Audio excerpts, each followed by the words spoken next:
time. Live from Pahrump. I'll talk into the microphone.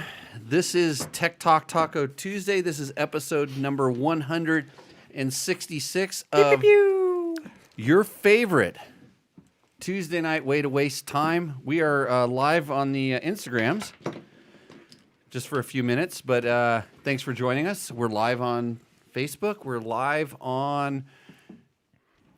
What else are we live on? YouTube's. Yeah. So thanks for joining in. And tonight we have a pretty special guest. I don't know if it's that special. Thank you for the high sell though. So high sell. Speaking of high sell, this is Taco Mike from Taco Moto. What's up?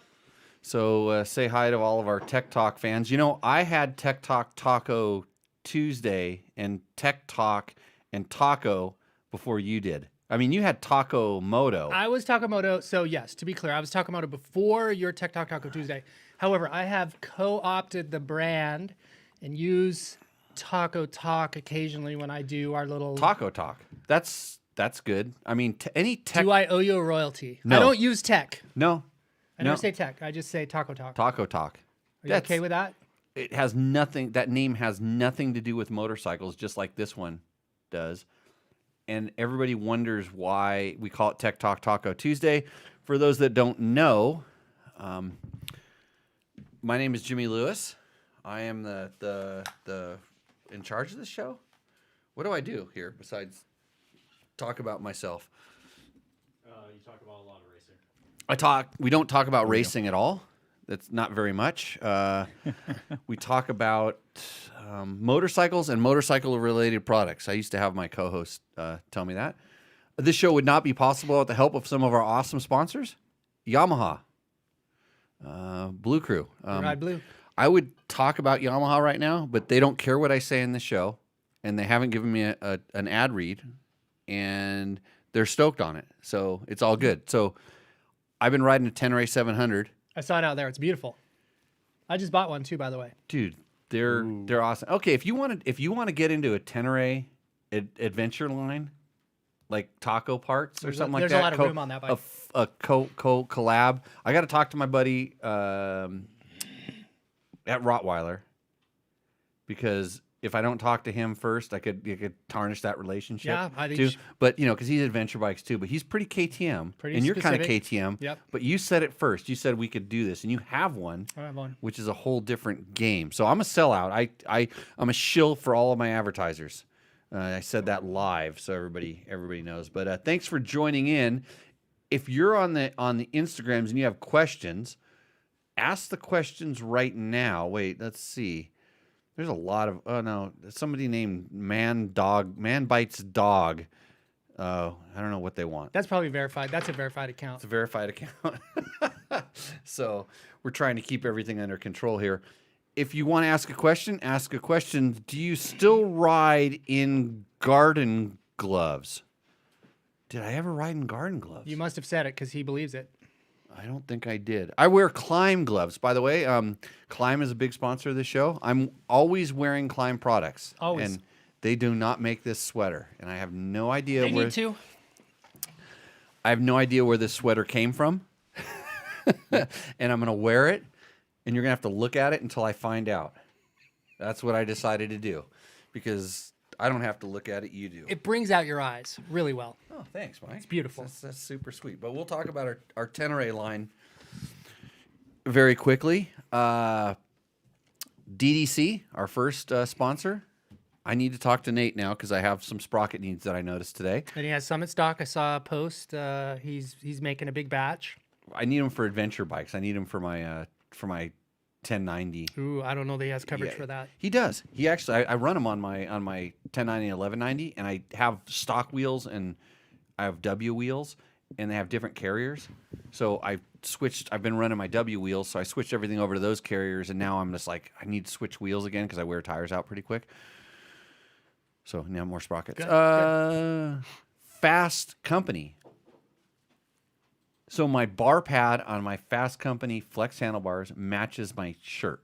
Tonight's shirt. Yeah, tonight's shirt. But it says it's the American bar pad, and what does it say on it? Freedom? No, it says I stared at it. Well, I don't really look at the bar pad that much while I'm riding, but it's a really cool. I have a picture someplace. But Fasst Company Flex handlebars. They also make foot pegs. I'm pretty stoked on the wide foot pegs they made for my Tenere. And They make those vibration inserts that thread into the end of the bars. Those are good. correct. Yeah, the vibration dampeners. Yep. And do you know that you can tune those? With the O-ring. Yeah, by spacing. Spacing helps, and also by cutting grooves in them, changing the weight on them. You can actually you don't have to cut a groove in it like on a lathe or something. You can actually cut a piece off of it and change the way they work. But Change fast frequency. The frequency where it operates at best, where it's Right. most effective. Fasst Company makes a lot of that. Seat Concepts, the hot seat hotline is live and active. We're going to get some calls on this tonight. That number, if you need to know what it is 775-318-5515. It's up in the chat. If you're watching live, you can call in. And sometimes callers get gifts. I'm just saying that out loud. I hate to go down that avenue, but we can try to entice you some way, shape, or form. Bulletproof designs. I like the radiator guards. And you think there's a better one out there. Let's talk about Seat Concepts. Okay. I have a- Those are great seats, I have a right? great Can we Linden- agree on this? Oh yeah, fully. I have a great Lyndon Smith story. So we were at the Adventure Rally, KTM Adventure Rally Right. in Idaho, and I brought the new 450. I bought an XCF 23 450 XCF.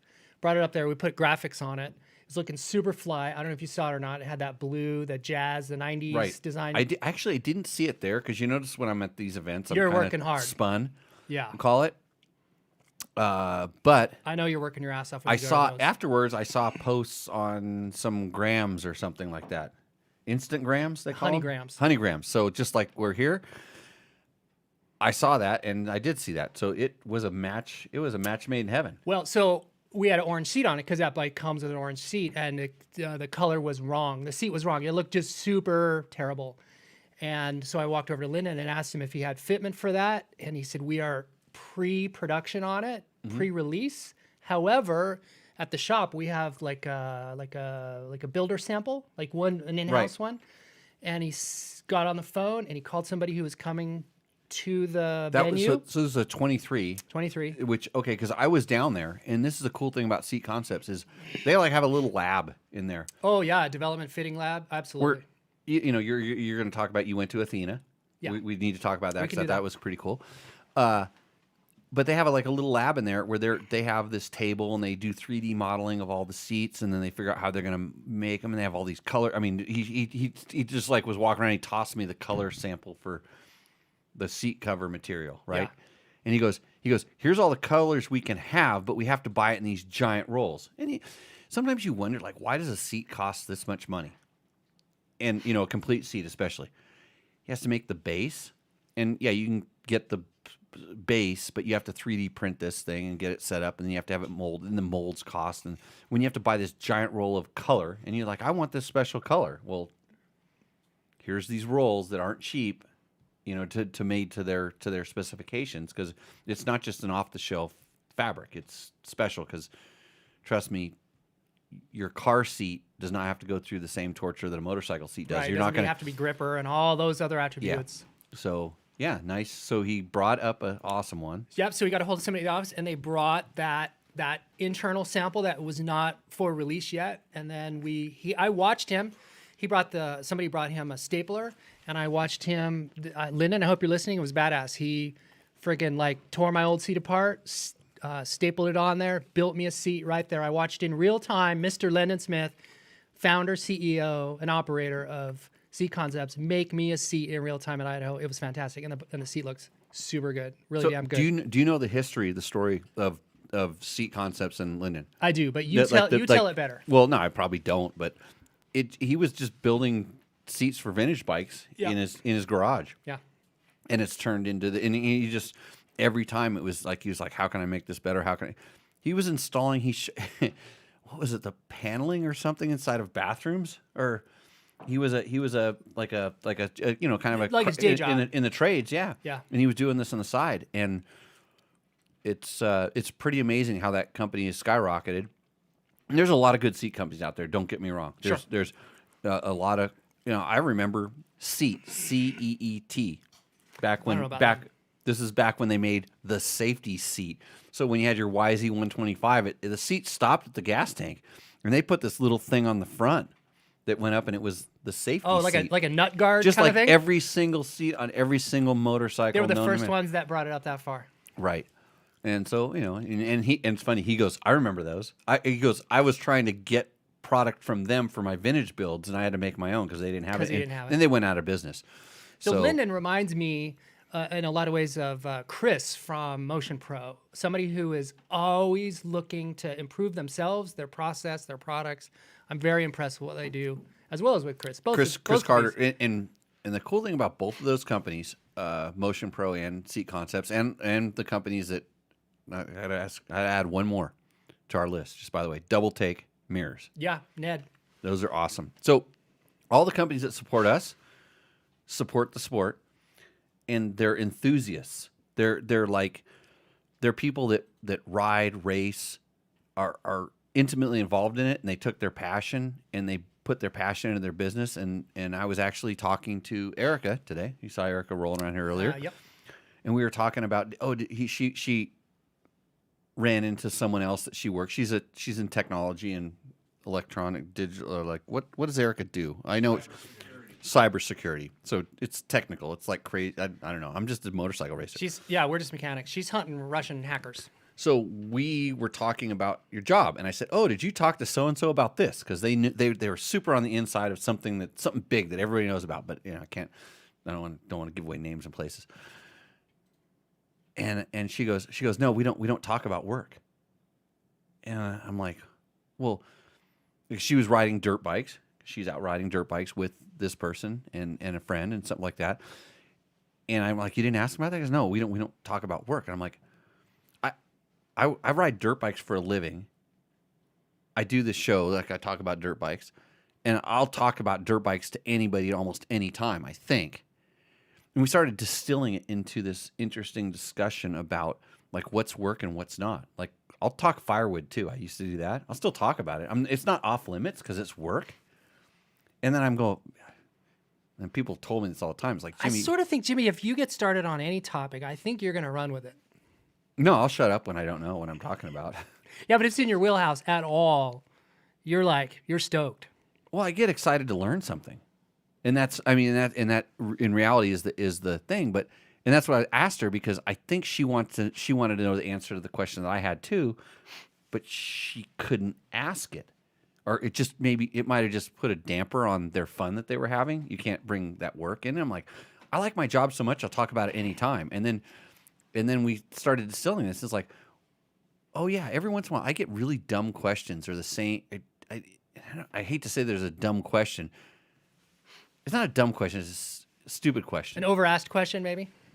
Maybe ill-conceived? Uninformed. Uninformed question.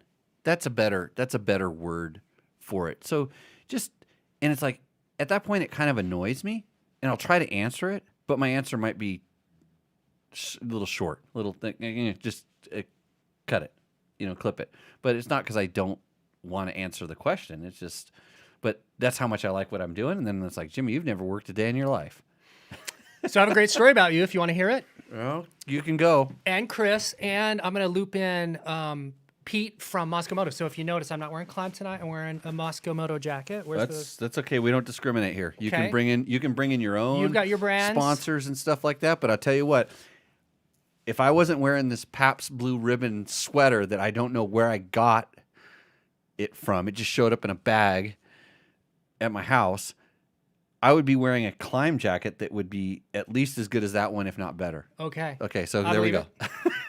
So when you were talking about Chris, Motion Pro, and we're talking about Lyndon, so these are guys who run their operation at a very, these guys represent, to me anyway, the benchmarks of how to run a motorsport company. And when I met you for the first time in Breckenridge, Colorado, so this would have been 3 years ago at the KTM rally. Is that right? 3 years? Mm-hmm. So whatever that was, 3 years ago. I think that's right. So I was there with RTW Paul Smith. So he's a guy who's got a 500. He's ridden around the world many times. He's headed to South America here very soon.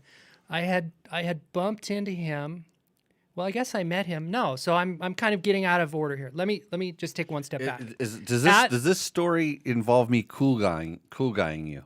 I don't know what that is. Cool guy? What is that? It's where the guy blows you off? No, you didn't do that. I didn't? No. Oh, No, okay. you were kind and generous. Wasn't and, that cool? No, you were Damn, very okay. kind and very generous, very warm. So I went to that that adventure rally,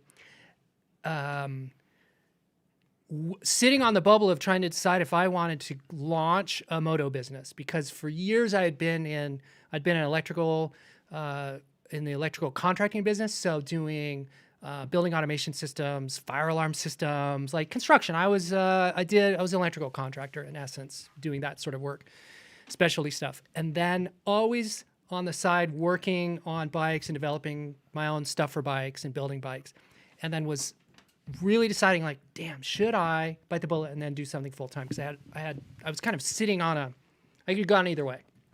So I went to that KTM rally. I met you for the first time.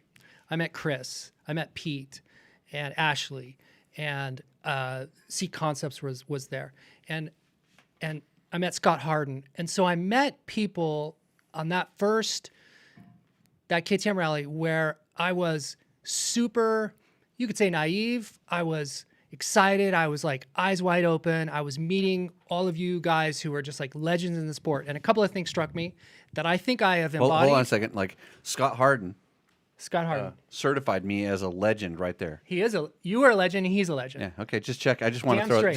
that out I like there how because that's right there. yeah, just it was there. It wasn't planned. It wasn't just Scott. It It wasn't was- a plant. it's Oh, Johnny Campbell, Johnny too. Campbell too. Yeah. Yeah. Well, Johnny's kind of a shill for me. That's okay. I advertise in Johnny Campbell Racing or The something. two of you guys are like peas and carrots. So I meet these guys, I meet you guys, and what I take away is, first of all, the genuine warmth, sincerity, and hospitality of the people in this industry, the people at the high levels in this industry. I have met people in other industries who are, CEOs and operators of businesses who are just straight up asshats. Yep. Okay. So I think there is something special and unique about our industry. And I think that the people who run those businesses in our industry are very unique and very special. And I just sucked it in. I sucked in your energy. I pulled some from Scott and Chris, Pete, and so many of these people that it sunk into a level that when I decided I was going to go ahead and go for it, I thought I'm going to shadow them, and I'm going to like spiritually sort of be guided by them. And we, as an organization, Taco Moto, we don't advertise. We take any money that we would have spent on traditional advertising and we pump it in and add to that by many magnitudes back into the sport, into riders, into sponsoring No, you people. advertise. You advertise on this show. I advertise with you, yes. Fair And, enough. but you know that in our negotiation we went into, it's like I don't just want to get money from you. You need to do something for our listeners. Yes. Because I'm the same way. I'm blessed that I somehow ended up where I'm at in all of the things that I've done. And I don't believe in luck. I believe in like definitely this thing called luck is made by hard work and dedication and desire and all these things. And so my racing, my joy of motorcycles led me to motorcycle racing, led me to motorcycle journalism, to photo model, whatever the hell I did. I don't know. Photo modeling. A photo model was a big part of it. Like that. Well, that was before journalism. I mean, like I made way more money if I could get paid my photo modeling rates. Like, and I'm not talking about standing next to the When you were thing and cute posing. and had hair. Dude, I saw guys like Jimmy Hawley and Kenny's Art and Lance Morwood banging berms in dirt bike and motocross action, and I said I want to be that guy. And for a while, I got to be that guy, And then I realized it's like, okay, there's more to life than this. I mean, I could probably still be doing it to this day. Well, not really. Yeah, I could. I can fake it because you can't tell under the helmet, right? I don't need a boob job every 3 years to keep current. But my grinder fans would probably like that, though, right? Troy Hicks is reminding you about your grinder modeling. Okay. Your OnlyFans? Is that this other thing? This phone is No, over here on this OnlyFans? is the on the grams or something like. Actually, oh Only shit, grams. I'm on Jimmy Lewis. I'm supposed to go on a dirt bike test. Go over to dirt bike test. Actually, we're gonna hang up on you. You should join the show. Oh, this is off the rails. I'm out. You should join the show on YouTube's or something like that. One of those other things. So Dirt Bike Test YouTube. Dirt Bike Test YouTube, Dirt Bike Test Facebook, and Dirt Bike Test everywhere. Bye, Thank you. OnlyFans. Done. Yeah, I'm going to save this one. It was probably actually pretty good. And now. Well, I'm going to take this pause opportunity to throw something at you. You are a legend in the sport, but you're also, and I've told you this before to your face. I'll say it again here for all to hear. There's nobody that's doing what Jimmy Lewis is doing. No one is out there putting in the effort and energy back for free into the community like you are.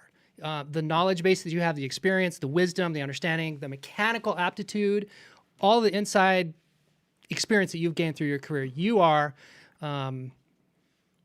the only person I know that's out there that's pumping all that energy back into the community like you are. And so it's an asset what you do, and some of us appreciate it and acknowledge it and thank you for it. I think there's a lot of people who probably don't, and that's fine too. You're going to keep doing what you're doing. I think it's badass. Everything you've got going on, I think, is legendary and fantastic. I hope it never ends. Never die. No, it's good. I do it literally because I love it. I mean, I enjoy talking about dirt bikes. I enjoy spreading the word. I want the purpose of the show, besides talking about me and myself and us and me and I, is actually to try to dispel some good and help information. People. Yeah, helping riders. So when they have questions, when there's questions that kind of come up, and it's funny because. Some people, half of these the show has to be entertaining, but also I would like it to be educational in some way, shape, or form. And you're literally getting kind of an inside line to certain aspects of the motorcycle industry. Because you have those contacts and that inside information. Right. I'm protective of a lot of it because I do work for companies, and I can't talk about it's 2 and 3, 4 year, 3 whatever years out or different things, and there's other stuff where you're developing a product and you may have knowledge. You keep your secrets. Yeah, I do. That's the nature of the job. But at the same time, there's a lot of stuff we've learned that's just on the tip of my tongue, and you ask, and I can answer, what do they say, 9 out of 10 questions without referring to a reference manual. And I always make the disclaimer that you're getting this for free. Sure. You're getting this for free, so that's how valuable it is. That's how valuable it is. It's pretty much it's good. When you find you're trying to do a tile job in your bathroom at your house, and you trying to figure out how to back butter a tile the proper way, and then your wife goes on the internets and she gets some hot dude that just slapping the butter on the damn back of the thing and makes it look easy, and she's like, "You're not doing it right." It's a great analogy. It's a great visualization. I'm totally tracking with you. Of the hot guy slapping butter on the back of a tile. So the Moto Show has now turned into the Hot Tile Home Improvement Show. Hot Tile Talk. One of my favorite shows is an Adam Carolla podcast called Ace on the House. Okay. And so, are you familiar with Adam Carolla? I know him, but I don't know that show. So he has a million podcasts, but he is one of the best podcasters, probably one of the most popular podcasters. Behind you. No, not even close. Not even close. Is Mike just blowing me this whole show? Like, what do we? It's because of the shirt, I'm sure. He did buy the pizza though, or he threatened to. No, he does this one called Ace in the House, where in his former life, before he was a comedian, actor, all these things like this, podcaster mainly.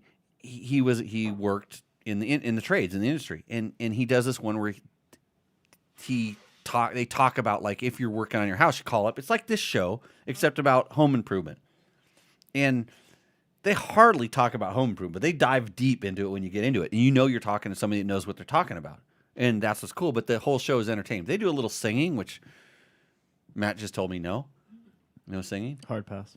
You're gonna get those rainbow bars on the screen. Hey, if anybody knows how to do a country jingle on the guitar or something like that, I have a song I wrote that I really need some work on, because it's holding up a big video project that I have financial obligations. Thank you, Double Take Mirror, by far the best bolt-on mirrors known to man. Yeah. Thanks, Ned. So, okay, back. You can start talking about me again. Check it out. This is where I'm going with all this. It's the holiday season. It's Thanksgiving. I spent the last week or so just being reflective and thinking about where I am in the industry, the kindnesses that have been extended to me, and I think it's valuable in our own personal. I think it's just important that people at least once a year do a little self-reflection. I've done it. You were on my list. There's others. I mentioned who I mentioned. I have others as well. So that's the spirit where I'm coming from. Because End scene. Yes. Now we'll just shit on you the rest of the time. Oh, that's fine. I gonna hate. Shut up, Matt. I hate. There's a reason why I've been quiet. You're. I'm just waiting my turn. I actually don't take the compliments very well. I literally don't because I don't. Sometimes I don't feel like I deserve them. You probably don't. Thank you. But so I remember.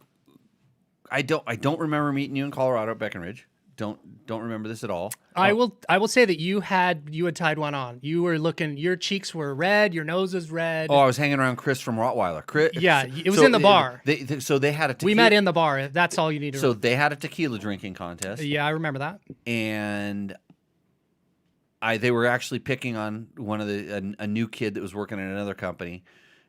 And this is indoctrination and stuff like that. And I had a couple hazing. Yeah, it might have been hazing. I had a couple tequilas, and then I realized what was going on. I'm like, oh no, because I actually really do enjoy tequila, but not in quantity, in taste.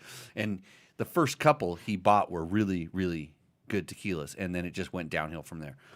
So I do remember. I tasted it. It wasn't much of a slide. I think that's my theory. I do remember. So I do remember that. But anyways, I'm glad I was nice because sometimes. Actually, my wife does tell me it's okay when you drink because you're nicer. Not to her, but I mean to everybody else. Hence the tequila on the table here for every show. This place looks like This looks like a bar with microphones. Is what this looks like. My desk is filled with shot glasses and tequila bottles. I think this place actually looks like a kind of a frat house, but like with somebody had way too much money and got sick of drinking all the really expensive tequila. It's a frat house with daddy's credit card. Yeah. Yeah. This is if you're a recovering alcoholic, this is super triggery. Never come here. In fact, I don't even know if watching this could be too triggery. Here's a beer can, but we'll put that off. Well, it's got Mr. Happy on it. Grab it. Oh, who's this guy? Mr. Happy. Yeah. So Mr. Happy sometimes can become my alter ego. If I really need to say something, he sits over here, we give him his own mic, and he starts saying stuff. He says the stuff that you can't say. Yeah. I feel you. So anyways. So that's that.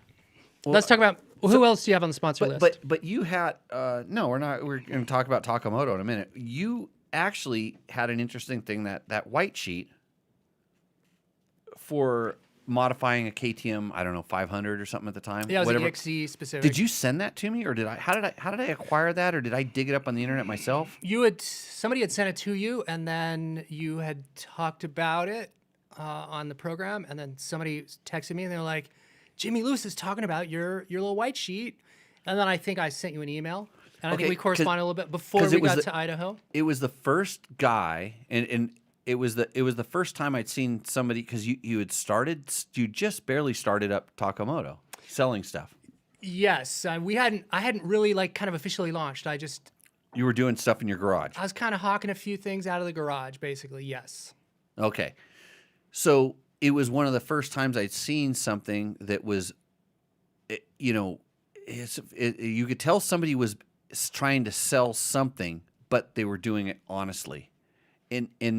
In our business, sometimes especially, and we talked, what do we call it, low-hanging fruit? When we were talking about the reed valve thing? I have a reed valve in my hand, which is my favorite thing, and Mike I'm hoping we get to this. hates it or No, I don't hate it at all. Hate it? I don't No, know. I'm on record I'm looking to for- tell people they should consider leaving it in. Depends on what you want. Depends on what Depends you're on what after. you want. Depends on what you're after. And so anyways, it's a white sheet. It was a really good evaluation of exactly. It's like, okay, this guy's ridden these bikes. He's tested them. He's tried these different things. These steps make sense. I apply the engineering method to motorcycles. Wow, shocking, right? It is, actually. It's just a process. It's like, I think they teach you this in like Other industries. well, like where did you have to do? Because I have a hard time remembering school because I just doodled pictures of motorcycles and couldn't wait for the bell to ring so I could go ride one. Sounds about right. But you had a Matt, you're gonna have to help me with this because you've been to school sooner than I was. Although I notice you're forgetting a lot of things. You do the it's like the lab thing where like in chemistry or something like that. You have a Scientific method? scientific method. Okay, this is right. You're going down. So you have a hypothesis, Yeah. and then what's the next thing? I believe it's experimentation. Experimentation? Well, now I'm going to look it up. To test the hypothesis. Yeah, to test the hypothesis, and then you Then you have the conclusion. Well, no, we're missing observations. We're there's- missing some. We're missing some. yeah. So Observations, and then there's peer review. yeah, there's some steps in this thing, and that's how you. If you want him to shut up, we just point the camera at him. And does that run him out of the room? He runs out. Did you see how I got the pizza? It was Because of like there was one slice of pizza left, and he was grabbing it, and I was live on Instagram, and he went for it, and I turned the camera at him, and he just backed off. Does his witness protection contract require him to stay off No, camera? he believes that there's evil inside of filming. No soul. He doesn't want to have his soul. soul taken Yeah, soul, out. yeah. That makes a lot of sense. Yeah, my soul's gone long ago. So Matt, what is it? Observation, research, hypothesis, experimentation, analyze data, report conclusions. So hypothesis comes later. It's we'll say it's the third step. Okay. If you already know it, if you already know what you're talking about and you've already done a lot of research, it's probably the first step. But So in motorcycle testing these days, the hypothesis is done first. You've decided what you're going to try to prove. there's The a lot of conclusion people. comes first, probably. Yeah, so this is a big problem that a lot of this goes way beyond motorcycles. There's a lot of people out there who come to the conclusion, and then they try to support the conclusion versus coming to the hypothesis. I'm going gonna to give 'em- come to the conclusion. I'm going to give them the benefit of the doubt and make it that they kind of decide. They figure out what they want to tell you, and then they're going to go down the path to tell you that. So it's not really a scientific method at that point. No, it's supporting. It's- supporting. Yeah, so it's kind ego of thinks it is. it's kind We're getting yeah. a little deeper than engineering motorcycles. ethics, important aspect. Chris Real says you're familiar with Chris. Did I talked to Chris. Yeah, Chris and I are talking about some cool stuff. doing some stuff. You and I and Chris have talked about some stuff. Chris and I test things differently. He's more a scientist and an engineer, and I got my ass, and it's got some seat, and it talks to me. It takes all Seat- kinds. Ass and the seat feel. I think all evaluation is valuable. My butt dyno is better than any real dyno. That's science. It's Yeah. ass science. Okay, so your white sheet was pretty awesome. I said this guy's thought about this, and it kind of went through the steps, and it was like this is good. And then we started communicating, and then we went riding that one time.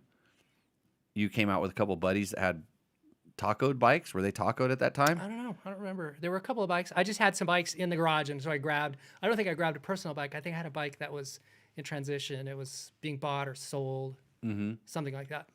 And Nancy was there. Nancy Rutherford. She is a badass chick rider. She's really good. She's in Mexico right now. she's come to my school a couple times. She's a chef, right? She is. Yeah, she was living out here with staying at a friend's house, and then she came to the school one time. I remember, but I remember riding, and I was riding a completely 100% box stock. I think it was a Husky 501 at the time. You had a very pristine 501, very Yeah. low hour. Yeah, and when we were going up these sand washes, which are kind of horsepowery and tractiony sand washes. And I remember riding past some of the guys with their beluga pipes and spinning and wheel thing. And then we started having this discussion about like power versus traction versus usability versus drivability. And the more technical the riding got, the more the stock bike started, I think, performing better just overall, just on average, less wheel spin and hookup and things. And it's like, then it was like, well, where do you want to ride versus where do you want to talk about how much power your bike has? Like, where's the, and it comes down to, drivability. And I always say, people say, oh, I want my bike to have more power. I go, okay, then I'll give you the free answer. This is one of those things in the show.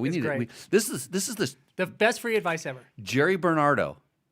If you're watching, if you're out there, if you're listening somehow, Jerry, I'll channel you because aliens brought him here last time, literally delivered via spaceship, which is normal around here. Just twist it farther. Yeah, if you need more power, turn the throttle farther.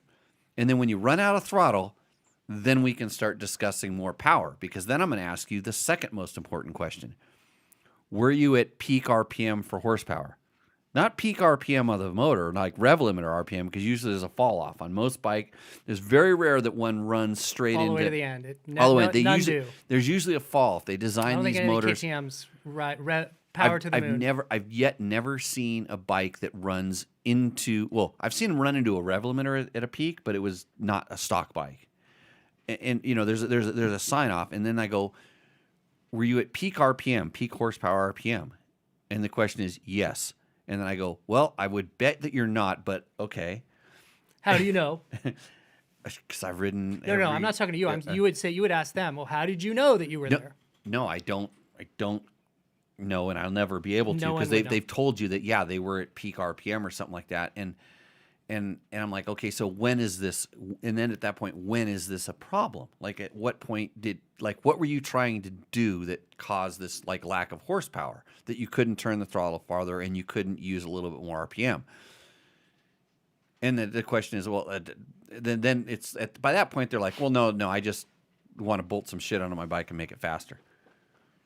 Okay, then you're right. Yes, you need to bolt some shit on your bike and to make it faster so you can say that it's faster. Because I'll show you how the stock one will do this, even though it's corked up, emissions compliant, whatever. Or even even we're talking about a motocross bike.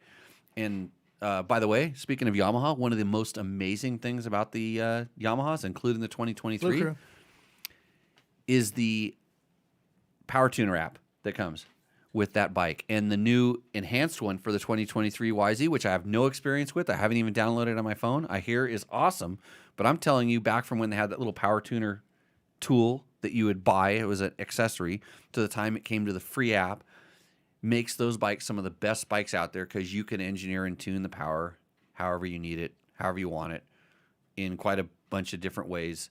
And I don't know that you're necessarily able to make, quote, more power, but you're able to make better power, and that's what I talk about all the time. Customized power. Customized power. And we know where that technology came from. That's Athena. That's Athena stuff. That was a well kept secret for a long time, and then they still don't really talk about it. But that's where it was funny because I didn't know this, and then you sent me because I had one of the ECUs, and you said, "Hey, use the it was brand new, the Get Athena app." Yeah, it was all pretty new. And I'm like, "Holy crap, this looks really, really familiar. I've used this before somehow." Yes. Because it was Yamaha. It was Yamaha. Yamaha was using one. it. Yeah. Yeah. Yeah, don't get any of the Athena guys started on like how that all shook out, because it was some technology borrowing before before like patents all got set, and there's the enthusiast side of this business and there's the business side of this business, and I talked to Matt about this, made this really awesome analogy today. Yeah, it was good, Matt. It was a good one. good. So you're in business and stuff, and your companies are working in the moto business, and you have something, and you're making this, or you're doing that, and then companies you share information or whatever, and then all of a sudden it's like, well, I don't want you producing that anymore. We're going to take it and we're going to produce it, or you do this and that, and it's like, well, that was sinister. That was bad. You just think about it depending on which brand you're loyal to. Sure. Just like maybe you're loyal to one racer or another racer, you're a fan of one racer, and you watch these guys go into a turn and they're coming in hot, and the one guy goes in and he kind of takes the front wheel out of the other guy and knocks the other guy down. Sure. It's a block pass. Oh, well, no, so-and-so is dirty riding. And they're like, no, it was a totally fair. And they're like, is it dirty? Is it a racing incident? Do we need a fine? Do we need... That's business people. That's racing. Business people Same way. do the same thing. You're stepping on Mr. Sorry, Happy's well, I don't know where the hell he went. can. He's down there floating around. He's probably trying to make you happy. You're exactly right. So I have a quick little story that kind of makes your point, backstops what you're saying. There was a time where somebody in our industry sought to make our path difficult, attempted to do some stuff that would cause us some grief. And my thinking was at the time that shows fear. So a couple of things. That showed fear. And so that helped me identify, even though we're small and even though we're just a really, bootstrap operation, we're putting fear in organizations that are much bigger than us and much more well known than us, because you ignore things that are not a threat to you. You just ignore them. But if you're gonna like get hot and bothered about something, then that means there's some fear there, and that was encouraging. That was very encouraging. It's funny because most people would just like focus on that and go, "This is bad," and we're gonna. But it's a compliment. It was a compliment in a strange way. 1,000% compliment because I'm in your head. You're allowing me to take space in your head. I like that. This is good. This is good. And then what it did was it allowed me to just take that energy and be like, well, I have no retaliation. That's erasing it. So let me kind of summarize it like this. My theory was I'm going to take that energy. I'm going to use it for productivity for me. I'm going to be more productive because of that. But then the story goes on and the details are irrelevant. Yeah, exactly. Irrelevant. Doesn't matter. But to me, I thought, this is racing. Like if you're looking over your shoulder and you're seeing a guy on you, that just means your program is lacking something. If he's getting close and threatening your position, your program is lacking something. Your equipment is lacking, your fitness, your lines. That's a signal to you that your game needs some improvement. And a true racer will hear the engine of the guy behind him and will figure out what he needs to do to stay in front, as opposed to then go back after the race is over and then, complain and tell everybody and talk and whap your lips. This is absolutely 100% true. I mean, you described that perfectly, and that's why I'm always worried because nobody cares about this show and nobody ever is threatened by this show. Let's get the psychologist in. Yeah, to try to break down this. That's okay. But anyways, Taco Moto sponsors our section called Rooster Endo, which we're going to do a little bit later in the show. Is Trevor called in yet? He'll call in a few minutes. Rooster Endo is the best thing on the interwebs. It's just taking it. It is really cool. There's no such thing as an original idea, so I just ripped off something that we used to do in magazine world back in the day. Because everybody wanted to send a picture of their bike and have it put in the magazine. Yeah.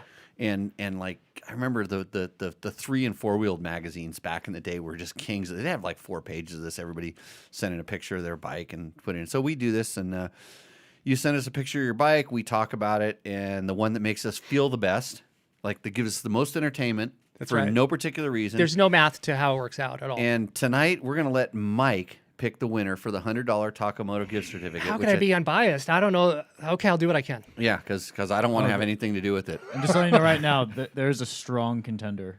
Oh, a strong contender, yeah. I have a pretty clearly favorite. I'm going to 100% pick the underdog. Hey, not to talk about myself again, but evidently I was inducted to the Hot Shoe Hall of Fame, or I will be, or maybe somebody just lied to me. So if you want to go to the Hot Shoe Hall of Fame Motorcycle Industry Celebration, this is on January 28th. It's from 6:10 p.m. in Las Vegas. That is in Las Vegas, yeah. That's very Las cool. Vegas. This is I'm going to be there. Are you going to be there, Mike? Can you go there? Are you allowed to go there? Hang on. Have you been banned? Jesse Grant said Michael pick a KTM. I'm not going to do it. I want to pick the Suzuki. Pick a KTM. I want to pick an underdog. The Suzuki from last So week. anyways, show later. up at the Hot Shoe Hall of Fame. That's a cool place. I may wear this shirt if somebody doesn't tell me who bought this for me. I'll keep wearing it until you get to see that. I know Climb did not send this to me or make it, but Climb did send me a really awesome coffee table book. Yeah, I took a look at it. How does this apply to you? This is not your style of racing.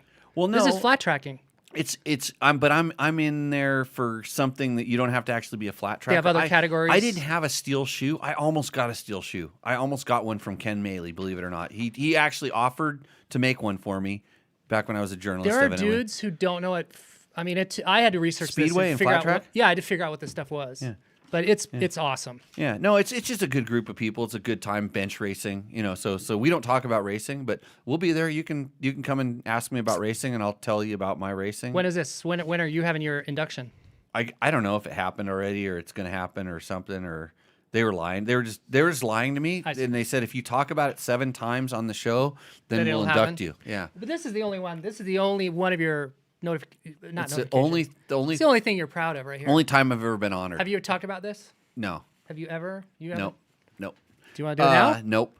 What, Matt? Why wouldn't you talk about this? You already talked about it. I thought we already did. Oh, maybe we did. I think we did don't on the remember. show. I don't know.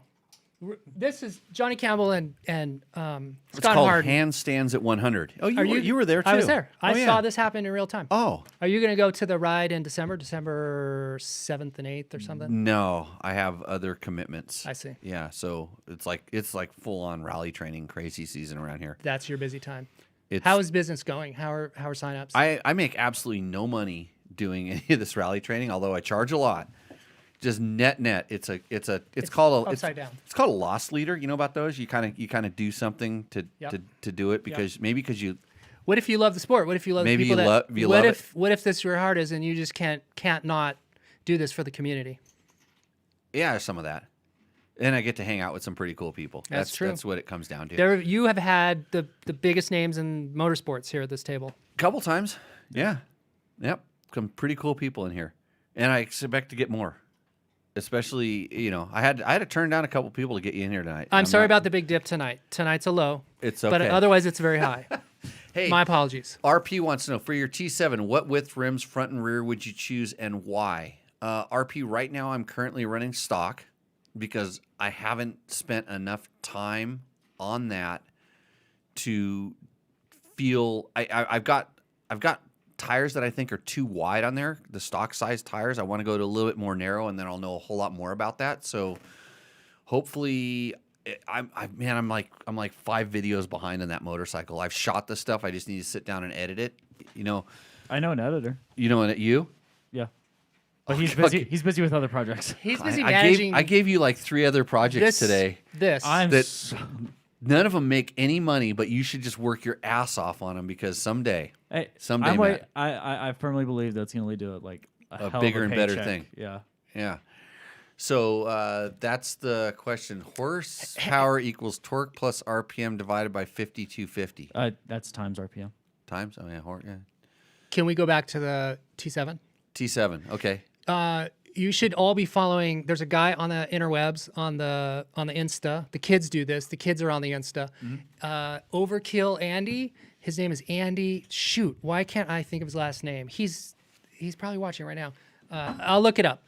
And then he is probably one of the best, I think, guys who are heavily modifying the T7s and doing a really good job off-roading and doing stupid stuff that you should not do on a big middleweight adventure bike. He's doing dirt bike stuff on that T7, and you should check and see what he's doing. But you're buying an adventure bike and not a dirt bike. I know it's wrong. It's wrong. Well- It goes against all the laws of nature. Actually, I thought somebody made I don't pay that much attention, but somebody made a meme. Andy Janik. Meme. Andy Janik, name check. Boom. Overkill Andy. He's got great content on the T7. Yeah. Because I just ride it like an adventure bike. Because Wait, that reminds me. I want to use stuff for what it's designed for, and it seems like you get better things. But if you want to be big on YouTube, you either need a nice ass and boobs, because that goes a long way. Because every chainsaw video I watch, every tiling job video I watch, it's always someone. Here he is getting some big air on his T7. Yeah, he just does stupid stuff on it. It's really fun to watch. It's not quite like how the hell do you say his name? Paul Torres. Yeah, so that's like not the same. But Andy's doing accessible stuff. I need to start doing some of that stuff because I can do all that stuff. Hey, Jimmy. Speaking of have riding, no doubt you can. riding an adventure bike like I know how to jump, bro. speaking Big of riding hits. an adventure Yes. bike like a dirt bike. Did you ever get my edit of your log videos? No. Okay. I rode a Tenere over a log with a stock skid plate, and I didn't break it. Bro, do you even lift? Yeah. So let's see. Jimmy did some cool stuff during the class. He ripped it out on the. Oh, you know what I did? I did because I was in between. When I send people out to do the drills, I got to give them a few alone minutes, and sometimes I need some alone minutes during the school too. So I went out and did I wanted to do a 100-mile-an-hour turn. I wanted to do the tightest turn I could do at 100 miles an hour. Okay, that's challenging. But the wind was blowing, and I could only get it going 93 miles an hour into the headwind, and it kind of Disappointing. pissed me off. Disappointing. But so I'm going on the dry lake bed. I'm trying to basically you're going because when you screw up here, it's a high side, like in a big way, like you know, because so you're just going, but you got at that speed, you got a lot of time for it to happen. Like it doesn't happen quickly, and then she hit a bump. A slow motion 100-mile-an-hour dry lake high side. Yeah. Oh, that'd be awesome. But it happened instantly. But you get but from the time it goes from it's okay to really bad to not okay. Takes a long time. Like it's milliseconds. You review your life multiple times.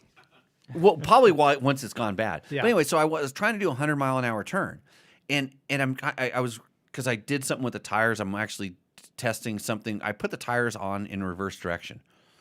Okay. Because I thought there was going to be better braking performance, and I did this on accident once before, and I So thought that it was your worked. hypothesis, and now you're using the scientific method. I made an to prove observation it out. that at one you point, made an observation. at Bring one it all point back that around. Okay, here we go. I made an observation at one point that putting the tire on the backwards actually it scoops it in the wrong direction, Okay. and I thought it gave it better braking performance. So I said I'm going to mount them on backwards and try this. And I put them on, and I was going to go out and do it, and I kind of forgot about it. And the very first time I did my braking demonstration out in the dry lake bed, I stopped 7 feet. I'm guessing. Worse. No, better. Better. So Then conclusion. I thought, and I completely forgot that I was doing Boom. this. No, Let's make a website. Debunked. no, I went and did it one more time, and the same result happened. And I did everything the same way because I can hop on different bikes and always have a pretty similar result, like within 1 to 3 feet. I was 7 feet better, and I did it again, kind of pushing it, and I was better still. And then the next 3 times I've done this, it's always been better than I thought. And so it's 2 things. Tenerae's better on brakes than I thought. It's just better. Which I'm gonna say it's a lighter adventure bike, so it doesn't weigh as much. So okay, all true. There's true. It could be the tires. And so, okay, it's in my head. But at the same time, okay, is there a disadvantage? And it would be in the turning and the feel. And I haven't felt it yet, so I went out and did this 100 mile an hour? 100 mile an hour. I just said, can I do a 100-mile-an-hour turn? And so I'm going, and I can only go 93 into the wind. And I was going Disappointing. into the wind because it takes a long time to actually do a turn at that speed. Okay. So I came back and I got Like a battleship. I got going 104 the other direction. Wind speed and everything like that. And got going 104 and then kind of like freaked out because it was like this is stupid. So cool story, bro. But did you die? No, I didn't die because something told me is like, hey, So are you recommending that people run their tires backwards on a T7? not the stock. The stock ones don't matter because they're square blocks. But I was running Kenda big blocks at the time. By the way, Kenda, disclaimer: Kenda does sponsor my off-road riding school. Okay. They're great tires. I love them, and that's why I'm always testing stuff and doing different things. So, but yeah, I was running the big blocks and pretty happy with how they work. In fact, I rode all the way back to California on those tires in the backwards direction and didn't really notice that much different than whether they're in the front direction. So, and it's not that big of a change, but it's a little bit. I just wanted to make sure there wasn't anything bad because I noticed this braking performance was that much better. And if it's that much better, that's more important to me than the acceleration or anything I've lost in the traction element going forward. But on the deceleration, yeah. So you're making the engineering department of that tire company just freak out because you're using it outside of the design parameters. Now I need to go and talk to them and make sure there's not some layering on the carcass. or Yeah, something right. like What's that the speed rating backwards? Right. I mean, and it's not going to matter in a short run, like just a couple minutes out in a dry lake bed doing something, but like over extended time or something. So, because there's different plies, bias rating stuff like that. So This show has told you to run your tires backwards. no, do the very first thing I say. Follow the manufacturer's recommendations on everything. That's the safest and smartest thing you can do. And then if you want to, you sell a bunch of stuff that voids warranties. Everything on your bike as soon as you put gas in it that didn't come from the factory, your warranty the warranty is voided. So Once the tires get dirty, your warranty's done. yeah, probably for the most part. I mean, some manufacturers are really good about fixing stuff. It's all about the dealer. It's the relationship that you have with the dealer. So the dealer is your first point of contact to the corporate tower of your OEM. And then how well that dealer works with the dealer rep that that's right. communicates it up the chain. That's to right. Say we need to help this guy out or everything screw this guy. Everything goes to the smallest entity in the whole equation. That's the dealer. You either do or don't have a good relationship that you can deploy when you need it with your dealer. You have a Yamaha soundboard, by the way. Of course, yeah. It's the best soundboards. Just love it. Yeah. But it's do not run your visit Yamaha 10-8 Motorsports. tires backwards. Visit YamahaMotorsports.com. There should be, Matt, you should put like a disclaimer bar across the bottom of the screen This whole show is a disclaimer. that like debunks. So like Jimmy will say something and then you Victor Andre right here. Victor, my good buddy Victor says, Yeah. dude, thanks for the recommendation on the Kenda Parker DT. I did run them in the hard direction. They stick great on, we'll say, you can't say that word on Yeah, we television. can. No, you can't say that on okay, television. on Beep. terrain, even on my half-ton BRP, which he's talking about is XR650. That tire got such good traction for Victor that it actually snapped off one of the posts inside of his clutch basket. He wasn't. I didn't want to reveal this to Oh, him. wow. Yeah. That's some hookup. Yeah. Well, I mean, to be fair, there are tires that can be run forward and backwards. So Then the Kenda Parker DT. there are specific is tires that a are tire- engineered to do It that. says hard and that's intermediate. absolutely correct. Yeah. So. But yeah. we still need the disclaimer bar, which Matt right here is working on. Where the hell? No, he's too busy. Oh, can they not see that? He's Oh, hoping. there it goes. He's hoping that someone calls in so he can actually be a call screener. the counter. Counter disclaimer. Just like, do not do this. Hey, Beware of that. we're gonna have a super full hour number 2 on Tech Talk Taco Tuesday, brought to you by Yamaha. Wait, Taco there's 2 Moto, hours of this? Scott Sports, Climb, DDC, Trail Tech, Fasst Company, Seat Concepts, Bulletproof Designs, and Double Take Mirrors. Just remember that Bulletproof Designs has all the guards available for the most 23 models already, and pegs for the 23 models will become available really soon because those are a little bit unique.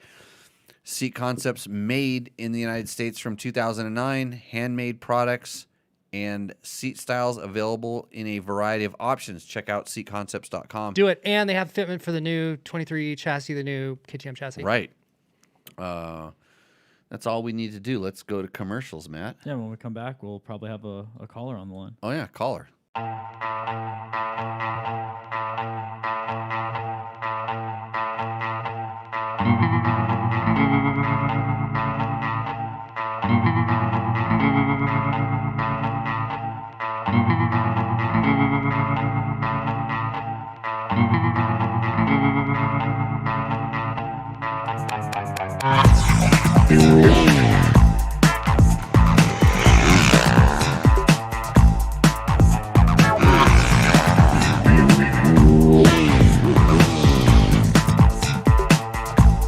Living in the back room, sneaking through the back door.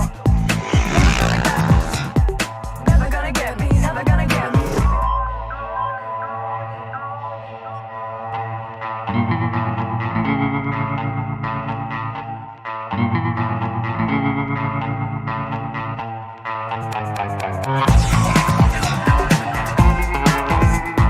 Living in the back room, sneaking through the back door.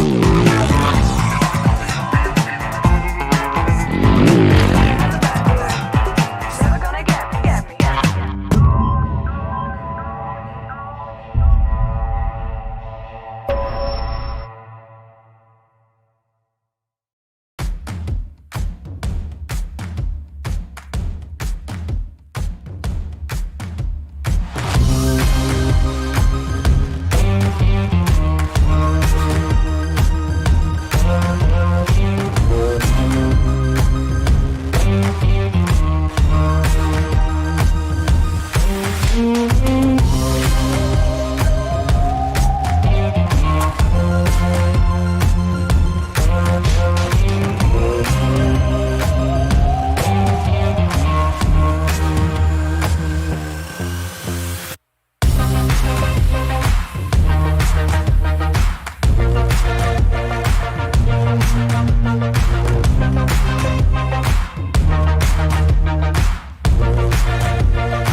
What's up, Moto Buddies? Mike here from Taco Moto Co. What is the Taco Touch? It's the best service in the industry. Virtually 24/7 tech support via email or text, and it's like having a dirt bike doctor on call every day of the year, helping you fix your bike or recommend parts or setups for you. If you've ever received an order from us, you'll know that the Taco Touch extends to our fulfillment, and our orders come with the coolest stickers that you've ever had, buying parts from anybody before, and a handful of root beer barrel candies. All of our Taco Moto co-branded components come with a no questions asked lifetime warranty, and we'll even extend out the warranty of other manufacturers, OEM, and aftermarket parts where we can, sometimes for life. We test and tune endlessly and exhaustively and obsessively. We're trying to destroy everything that we can before you get your hands on it, to look for weaknesses and to improve it, or to make recommendations to the manufacturer. And if it's something that doesn't meet grade, then we don't offer it on the store. Everything that we carry is something that we have personally used, tested, and ridden, and raced, and knows meets the high Taco Touch demanding standard. Go out and get some adventure. Since 2009, Seat Concepts has been dedicated to making the best aftermarket seats. More comfort, more grip, more riding. For 10 years, we've continued to raise the bar. Innovation and American craftsmanship make Seat Concepts the world-leading manufacturer of power sports seats.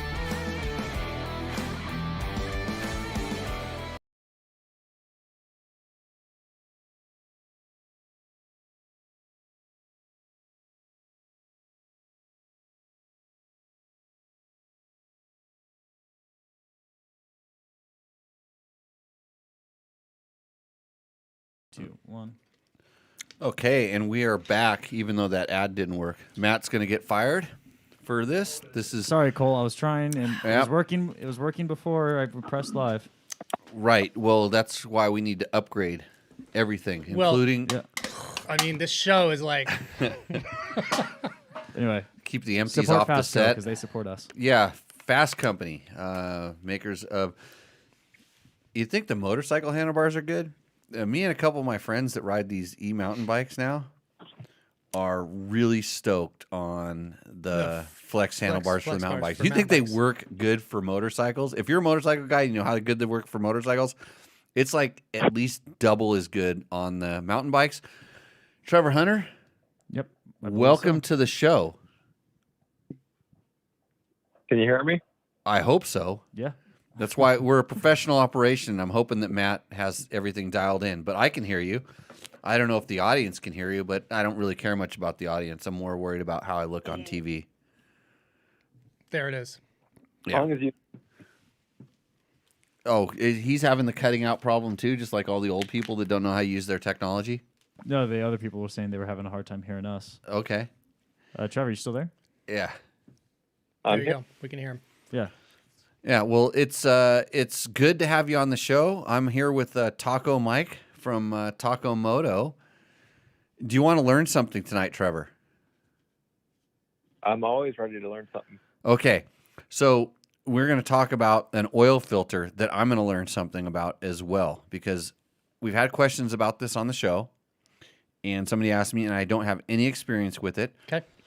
I'm not into jumping into something new, although, especially when it involves like durability and something that's completely proven through millions and billions of miles on everything, like the regular motorcycle oil filter. Sure. It took me a little while to go to this to the reusable ones, like the ones that Scott's Performance sells one. And there's a few other companies that sell one, and PC Racing. I have a ton of miles with those ones, the Scott's one specifically, but I've used a couple others, and I only had one in a Honda XR 400 come apart, and it was by a cheaper brand, a less expensive brand. Sure. That the XR 400 can get pretty stinking hot, let me tell you, and it still runs perfect. That came apart, but this is interesting. This is this filter here. So this is fitment for this KTM fitment. What's it called? It's the Taco Moto. We call it the mother of all oil filters. The mother of all oil filters. Sure. Got it. So how that works, this is kind of what we were talking about just before we came back. So what you're looking at is there's the internal magnet chamber, or this is the internal magnet itself, and then this is just the chamber that slips inside of your housing takes the same cavity. It takes it takes the same space. This is the diameter of your old oil filter. Right. So what I'm holding here is basically a thing that has a magnet on it. It's a magnet and a tube. There are magnet discs, and they're all oriented so the north power of the magnet are all towards each other. And so that thing is in constant state of repel. It wants to explode. Those magnets, if you take two powerful magnets, you can. So I can't pick up stuff with this. Oh, Wait, sure I you can. can. Oh, Okay, got it. So those magnets, the north. They want to push themselves apart. It's in a constant state of repel. So that thing, if it could, would just explode. It would blow apart. Right. So what happens is you take the end rubber off your standard paper oil filter. You put it here because that's going to slip So over. it seals up. Yeah. This seals up in the out. That's the So outlet all port. the oil has to go. So the oil has to come in here. comes in and the outer go out chamber, there, right? So it's in the outer chamber. It goes in through these holes, right? and then it goes back out into the motor. That's exactly right. So what happens is you form a boundary layer of ferrous material. So this is a magnet, so it's going to attract ferrous material. Yep. And then as soon as that boundary layer, that surface layer is there, then as the oil flows through this, there's just a static charge that is occurring as that oil is passing over that. Just you've got micro ridges across the surface of there, and so that static electricity that happens is what attracts the non-ferrous material. So the ferrous, non-ferrous are being attracted to this and attached to this, and the size particle is set as a goal. So these come. Where does this come from? This is technology that's been around for a long time. There's a company in Canada called One Eye Industries that makes this core right here, and they've been supplying the mining industry for decades. Right. Anybody who works in heavy equipment, mining, those industries they're familiar with this. They're like, oh yeah, that's what we use in our equipment, except it's like this big around. It's this big thing. Yeah. So you have a guy named Andrew Kramer in Canada who decided when he saw this, he thought, why can't we apply this to Moto? Why can't we just, honey, I shrunk the magnet. You're right. So he shrunk it down. And so there was a target goal that was set. Well, how small of a particle do you want to attach to this? And so 4 was the benchmark size because there are additives in the oil. So you have minerals that are added intentionally to oil as part of the additive package. Right. So you can't make this magnet, you can't make the adhesion too aggressive or you'll start to pull the additive package out of the oil. Right. And then you don't want to make it too big because then you're just letting those particles Stuff go through. recirculate. So 4 was the benchmark. For what, Mike? 4 micron. There we go. And then they just played with the magnet power until they were able to achieve that. And then they've just put in the work to do the oil sample testing. And so on our website, as well as the One Eye Industry website, if you really want to know nerd level, high level stuff about this, that's One Eye Industries in Canada. And then we have all that information on our website about those oil sample tests. And the thing is absolutely legit. We're doing oil sample testing and on like the 500 EXC for dual sport use. So this is not racing because you ask, here's the $1,000 question, like what oil should I run and how often should I change it? Everybody asks that. Okay. So I'm gonna answer those, by the way. Yeah. Just quickly. What the manufacturer says. Well, that's probably the safest thing, but you should have oil in your motorcycle. Most failures that involve oil occur because lack of lubrication. lack of oil. Yeah. not it has nothing to do with the brand and nothing. And you see how many motorcycles I have, and I run them a lot, and a lot of times and I don't have an oil sponsor, by the way. If you want to be an oil sponsor, I will talk highly of your oil because it probably works really good. Randy Maxima, you should get a hold of him. They tried. We talked. There was just the gears didn't mesh. Disagreements. Yeah, no, it's just different things, I'm not a shill. So I think actually I won't sell out either. But I think you're exactly right. Now, so we talked about oil and how often should you change it? Depends on how you ride. depends on how you ride. Yeah. But 100%. I would love to try this, but I'm also a little bit like, so this is the other $1 million question. It's a little bit of mind warp. You're it doesn't look like any oil. It doesn't look like a I've used. filter. Right. So it's a little bit different. But so what are the advantages? Because I know what a filter does and how it works and stuff. This is like revolutionary. Not to say it's good or bad because I don't know. I can't tell you. And that's what I told the person that asked me if I'd seen this before. So is there an advantage? Does it flow better? Does it work better? Yeah. So paper filters work great, and if you like paper filters, and there's no reason to not run a paper filter. Just like there's no reason to theoretically, there's no reason to run fancy oils. Like you can run any gas station oil in any motorcycle, and it'll be just fine. And you will very likely, unless you run out of lubrication, you will very likely not grenade a motor on any oil. It's just the reality of it. I believe that I've seen better durability with some better quality oils. Okay, so now you get into like subcategories. Do you have better shifting with better oils? Do you have less notchy in the transmission? Will you have less top end clatter? So you can get into like Right. it's It's all not kinds necessarily of, better oils, different kind of oil. sure. Different type. Yeah, yeah. Oh, totally. So are there benefits to running better oil, better products? Yes, completely. Especially motorcycle specific stuff. Because Totally, then it's completely. designed for what you're thinking. Trevor, you listening to me on this?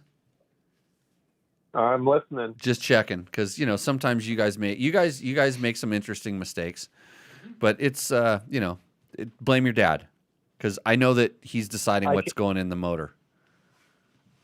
I can attest that having oil in the motor does help. Oh yeah, yep, good. Thank you, Trevor. Thanks for backing up things. So okay, back to this oil filter. So you said not for racing use. Well, you can run for racing use, but then you're just going to shorten your duty cycle for the oil. So I'm interested. Oh, because you're feeling that it's taking some stuff out of it. No, not potentially? necessarily. You're just shearing your oil. I mean, Yeah. The harder you work your oil, the less it's going to be able to give you full durability across its duty Right. cycle. So if you're a dual sport guy, so this is what I'm interested in. I want to know, do I need to change? So my KTM manual will tell me to change the oil 15 hours. Right. If I'm dual sporting a 500 with really good Group 5 ester-based oil like Modal 7100, 50. do I need to change it? 30. Yeah. 50, yeah. So how far can I go? So I'm interested in what are the limits? What are the possibilities? This filter and very good oil, Group 5 ester-based oil, we're seeing samples go 50 and 60 hours. So racing, no, you should not race hard pressure oil if you're riding in very dusty conditions. These are all just common sense things, Right. not pertaining to that particular Yeah. filter. These are just best practices on any bike. If you're running in clean air, if you're a dual sport guy, So you're thinking Overlanding. that yeah, okay. So I 50, don't 60 have the hours. opportunity to change my oil that much, and you think that somehow So- this filter so could get you some. the guy, who is this for? This is for a guy who is looking to do BDRs. He's going to spend 12 days on his bike. He's going to ride 2,500 miles on that trip, and he doesn't want to have to stop every 15 hours and change Yeah. his oil, because that's every other day. It could be every day if you're riding monster days. Right. So what we're trying to do is figure out for that guy, how long can you go? You can go 50, 60 hours. So you're looking for best practices. What's Yeah. the best oil? What's the best filtration? I'd like to try it just to get some experience, so I have a better understanding. So I'd like to see what this thing pulls out versus my magnetic drain plug versus my and I'm running a lot of times similar bikes over time back to back. And Yeah, the oil sample testing is like phenomenal, because you can see that there's like clutch particles in there. There's Right. sooty particles. So it's pulling stuff out that a paper filter, because we all know how a paper filter works.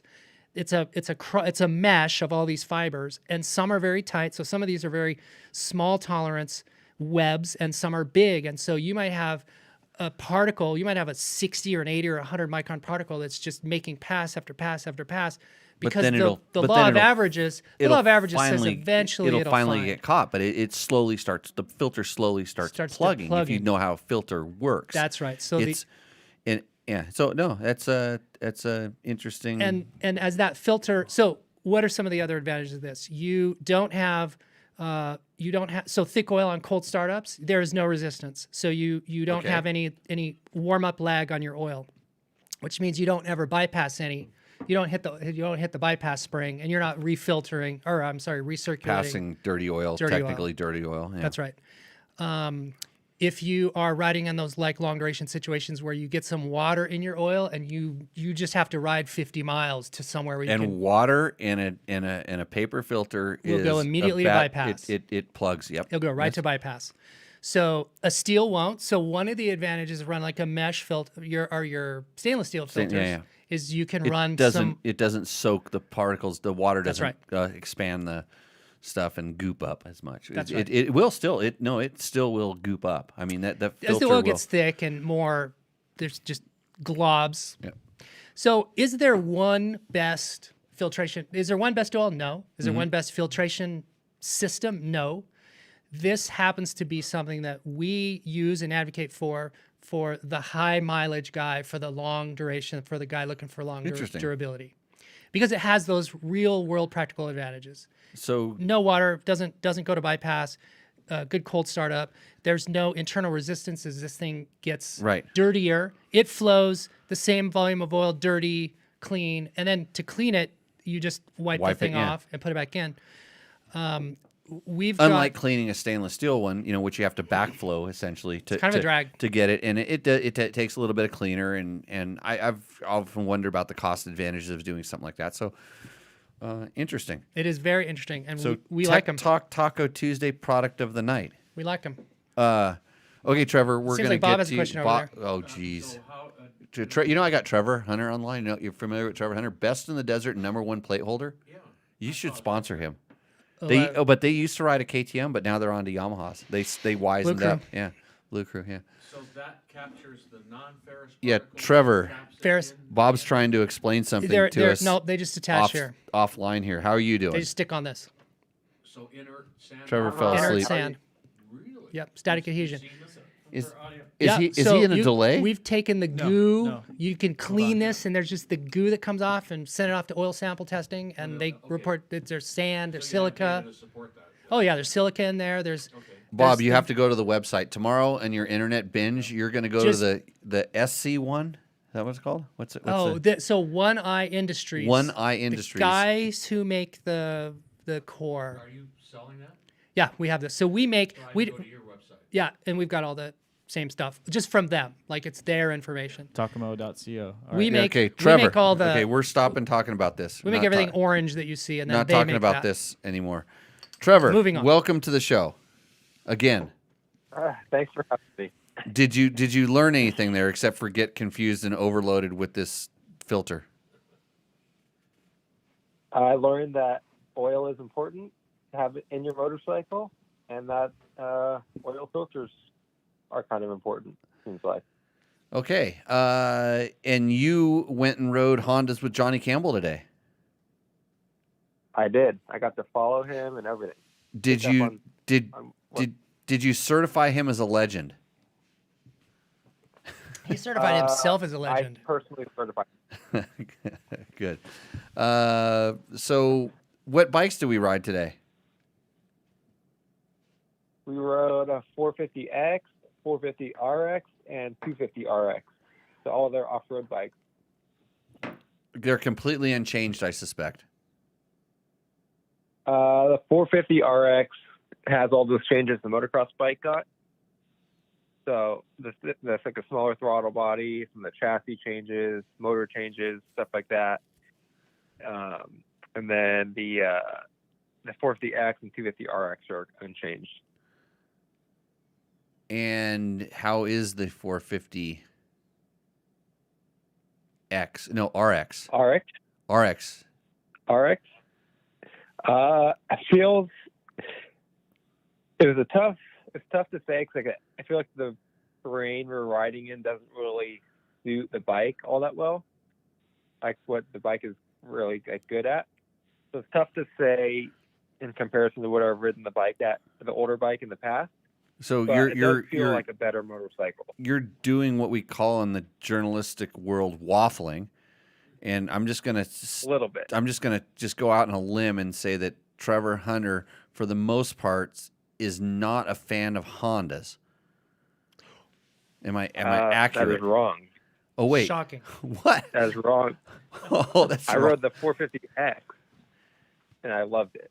Well, I agree with that. I like the 450X. The RX has been a little bit tough for me because it was a little too moto, a little too Yeah. stiff in general.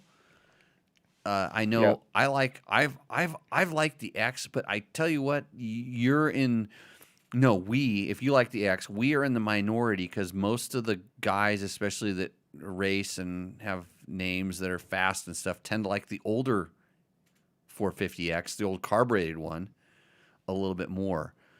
So but the RX, the new RX, did they you rode it, you said, in a terrain that didn't suit it, so you were riding it in super high, fast desert stuff. No, like super like rocky, single track, kind of edgy a little bit. It's like tighter stuff, like slower speed stuff, but just very like edgy and rocky and kind of it's hard to get the bike to settle a little bit. I think a lot of it too was I changed the ride height and that helped a lot. Like a lot of what I was struggling with is just the front tire. I'm not a fan of that AT81 front tire at all, and so I just had like zero confidence in it. Where were you riding at? Especially on that bike. We're in Chocolate Mountain Ranch, like down in El Cajon, I think it is. Huh? Is it a open riding area? No, it's like a private ranch that some guys own and stuff, and their kids race, whatever. And like Justin Morgan lives there. Kendall used to live and work there. Okay. It's a pretty cool spot. Very riding. So it's that kind of like loose. It's that loose, little bit shaly type of dirt. It's like no, it's more. It's like a silty dirt.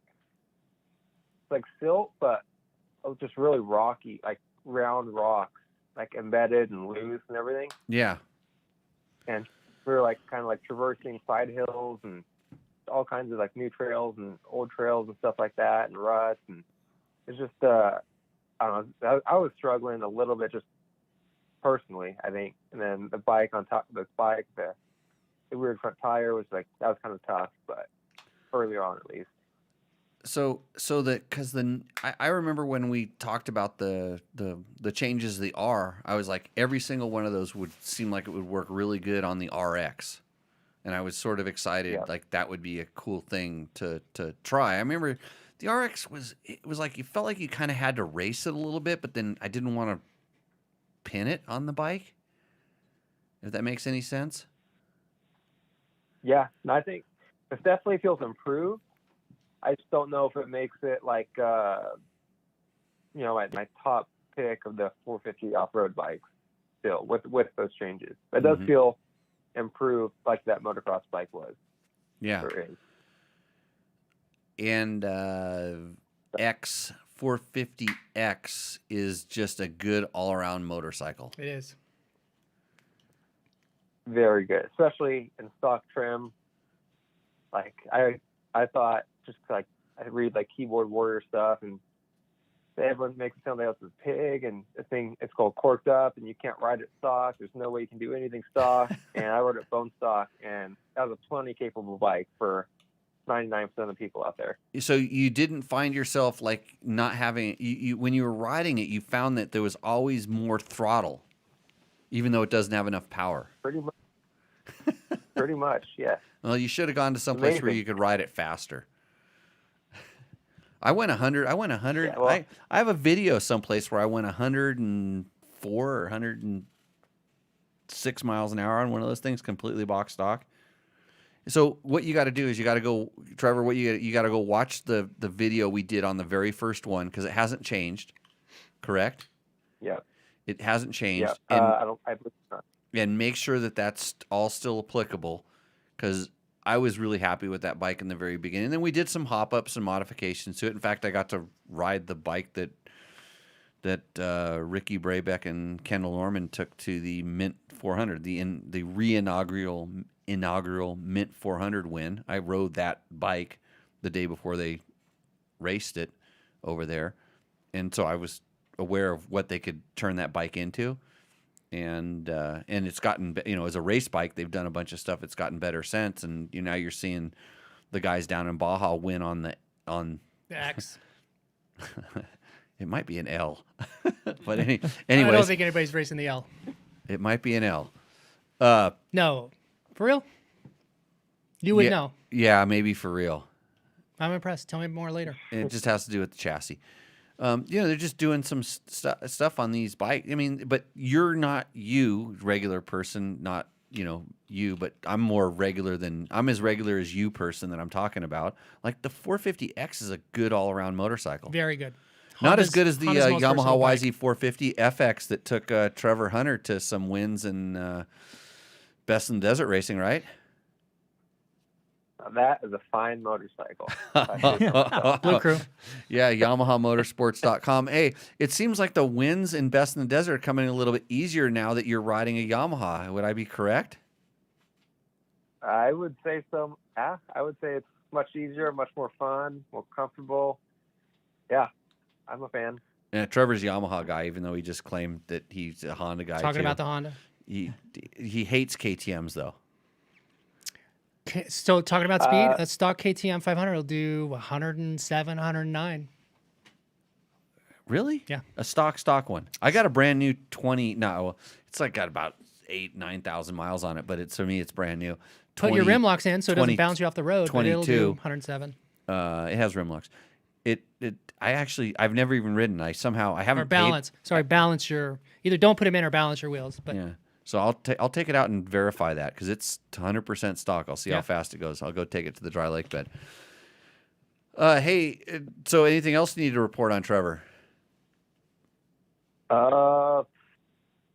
We learned, it's like they celebrated 30 years of Johnny Campbell and Honda's partnership together. So that was pretty cool. And they kind of went through his career and like the beginning and how he kind of got started with Honda and what it developed into, and obviously where it is now with I think 32 Baja 1000 wins for Honda. Out of, Right. Like 50. Did they talk about the one? pretty Did they talk about the one time I won the Baja 1000 with Johnny Campbell? Helped catapult him No, into that that was the one status. That's kept him there. That was the 1 year. They 1 year they breezed right over. they actually didn't talk mention. about that 1 year. They didn't mention that year. So Every Johnny other year Campbell, this every guy. other name was Yeah. every other teammate of his was mentioned except for you. Well, it's probably because I didn't show up. Maybe one other person. Yeah, because if I would have been there, Yeah. were there any other Baja 1000 winners there besides Johnny Campbell? Mark Samuels and Justin Morgan. Okay, and those guys, And they have a lot. Was Kendall there? Kendall, so I don't know why, but Kendall couldn't make it down. Yeah. He was supposed to be there, but He's still in Mexico kinda, partying yeah. after his last Baja 1000 win last week. Which how many does Kendall have now? yeah, 8. Yeah, I think it's he 8 has or a 9. lot. Yeah, they like me, they couldn't pay the appearance fee. That's what happened. They couldn't afford you. yeah. So Johnny Campbell definitely has a storied history in Honda lore. It's awesome to see him getting the recognition he deserves, and like all this, he's just continuing on the legacy of people that have worked there that have a really good racing background. The Bruce Ogilvies, the Chuck Millers, the guys like that in the off-road world that have been around for quite a long time, which is pretty cool. Yeah, Chuck was there today. Who else? Chuck was there. Who's another name I recognize there today? Yeah, these guys are like they helping were out. winning races before you were born, Trevor. So Yeah. Well, first time I ever met Chuck, I had no idea who he was until I got home and told my dad, and then he laughed at me. I didn't know who Chuck was, but I know now. yeah, that's okay. Kids do that all the time to me too. They don't know who the fuck they're talking to. I just Some of them been right? some of them been co-host on this show. You have I broken just child labor explained laws that I with was- that. Well, I just explained today to Tyler Belknap that you'd won the Baja 1000. You almost won the car. He had no idea. Oh, because I don't talk. Because I don't. You just thought you're Thought it was some grumpy old man that told him to ride motorcycles, look better in photos. exactly. Yeah, that's okay. That's why I need to talk about myself more, Trevor. How's your podcast coming? What podcast? It's called What Podcast? I think we talked about this on one of the other shows, right?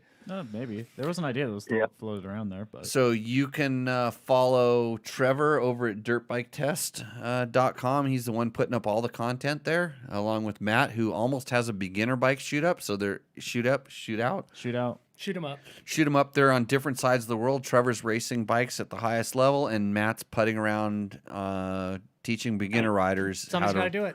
ride beginner bikes. So we've got it all covered here. You may think we're just shills for advertisers. By the way, I'd like to thank Double Take Mirrors, Bulletproof Design, Seat Concepts, Fasst Company, Trail Tech, DDC, Climb, Scott Sports, Taco Moto, Never heard thank of you, them. Mike, and Yamaha for bringing you the Trevor Hunter segment on Tech Talk Taco Tuesday. You know who we have on the show next week? Is the Who is question. that? Who's Crazy Nate Shakwa.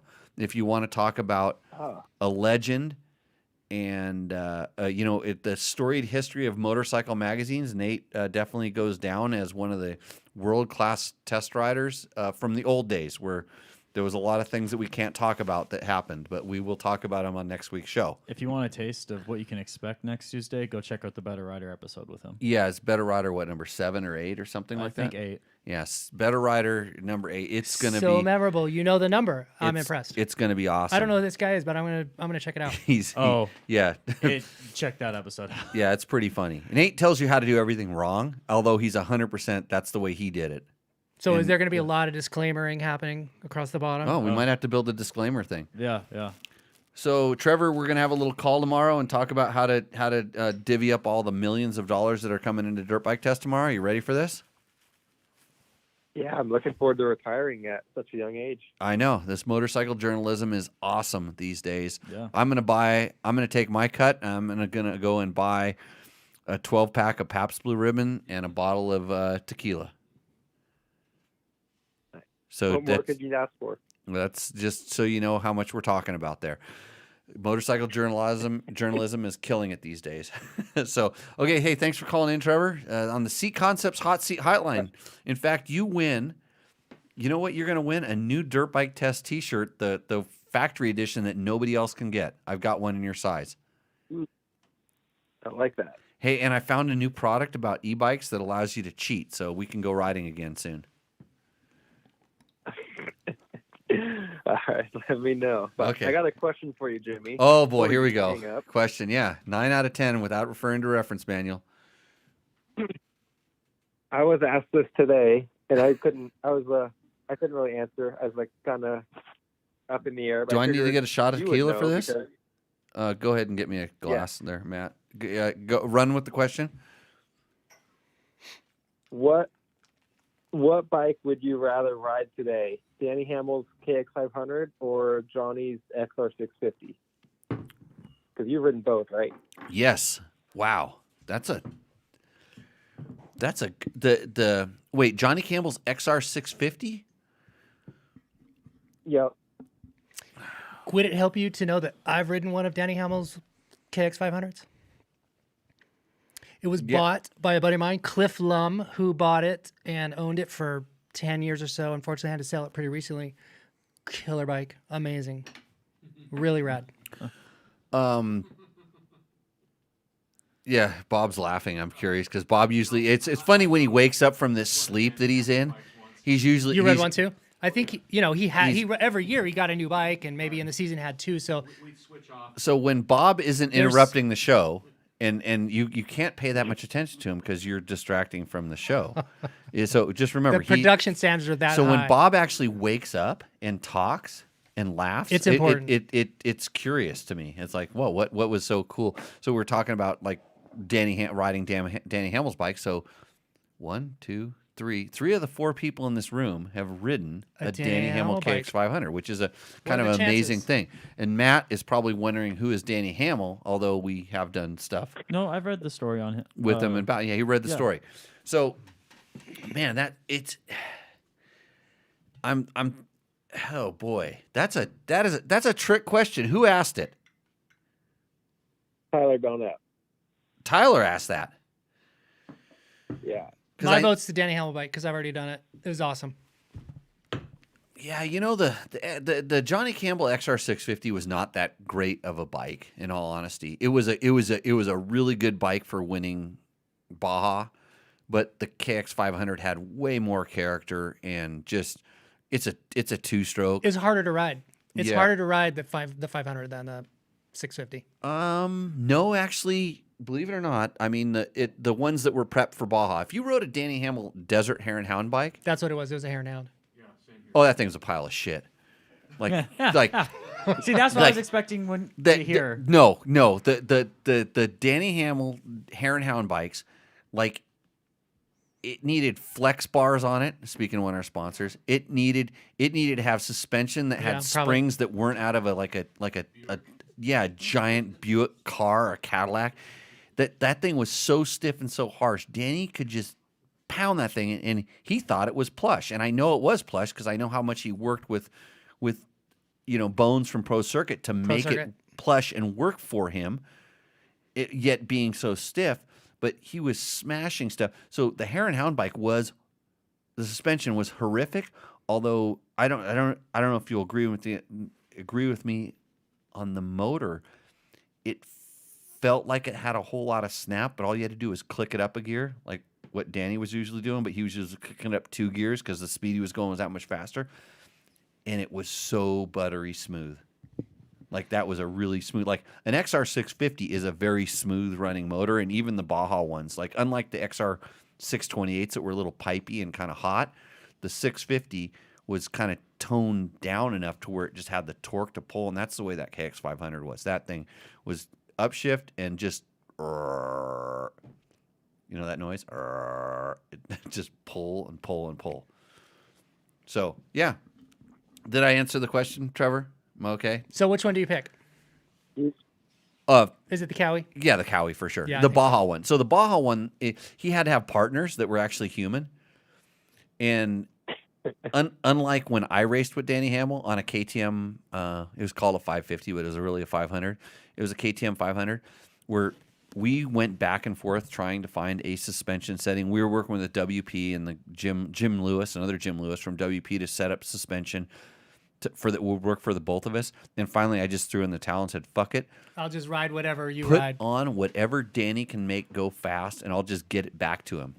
And it worked for the most part, except for the time like in the 500, I rode off a cliff because the bike danced and went off the side of the road, and I rode off a cliff. And then the other time I rode with Danny and Dave Ondas, and if anybody knows who Dave Ondas was, he was the size of Danny, except not nearly as fast or as fit. But at least he was that size, so the suspension kind of worked. You remember Big Dave? It's called Big Wave Dave. Like, Oh yeah, I- bikes now or used to. yeah, he was fit. He got really fit and leaned down and everything. But anyhow, so I had 2 guys that were double my size, and it was like, okay, just give me the bike. I'll just get it back to them.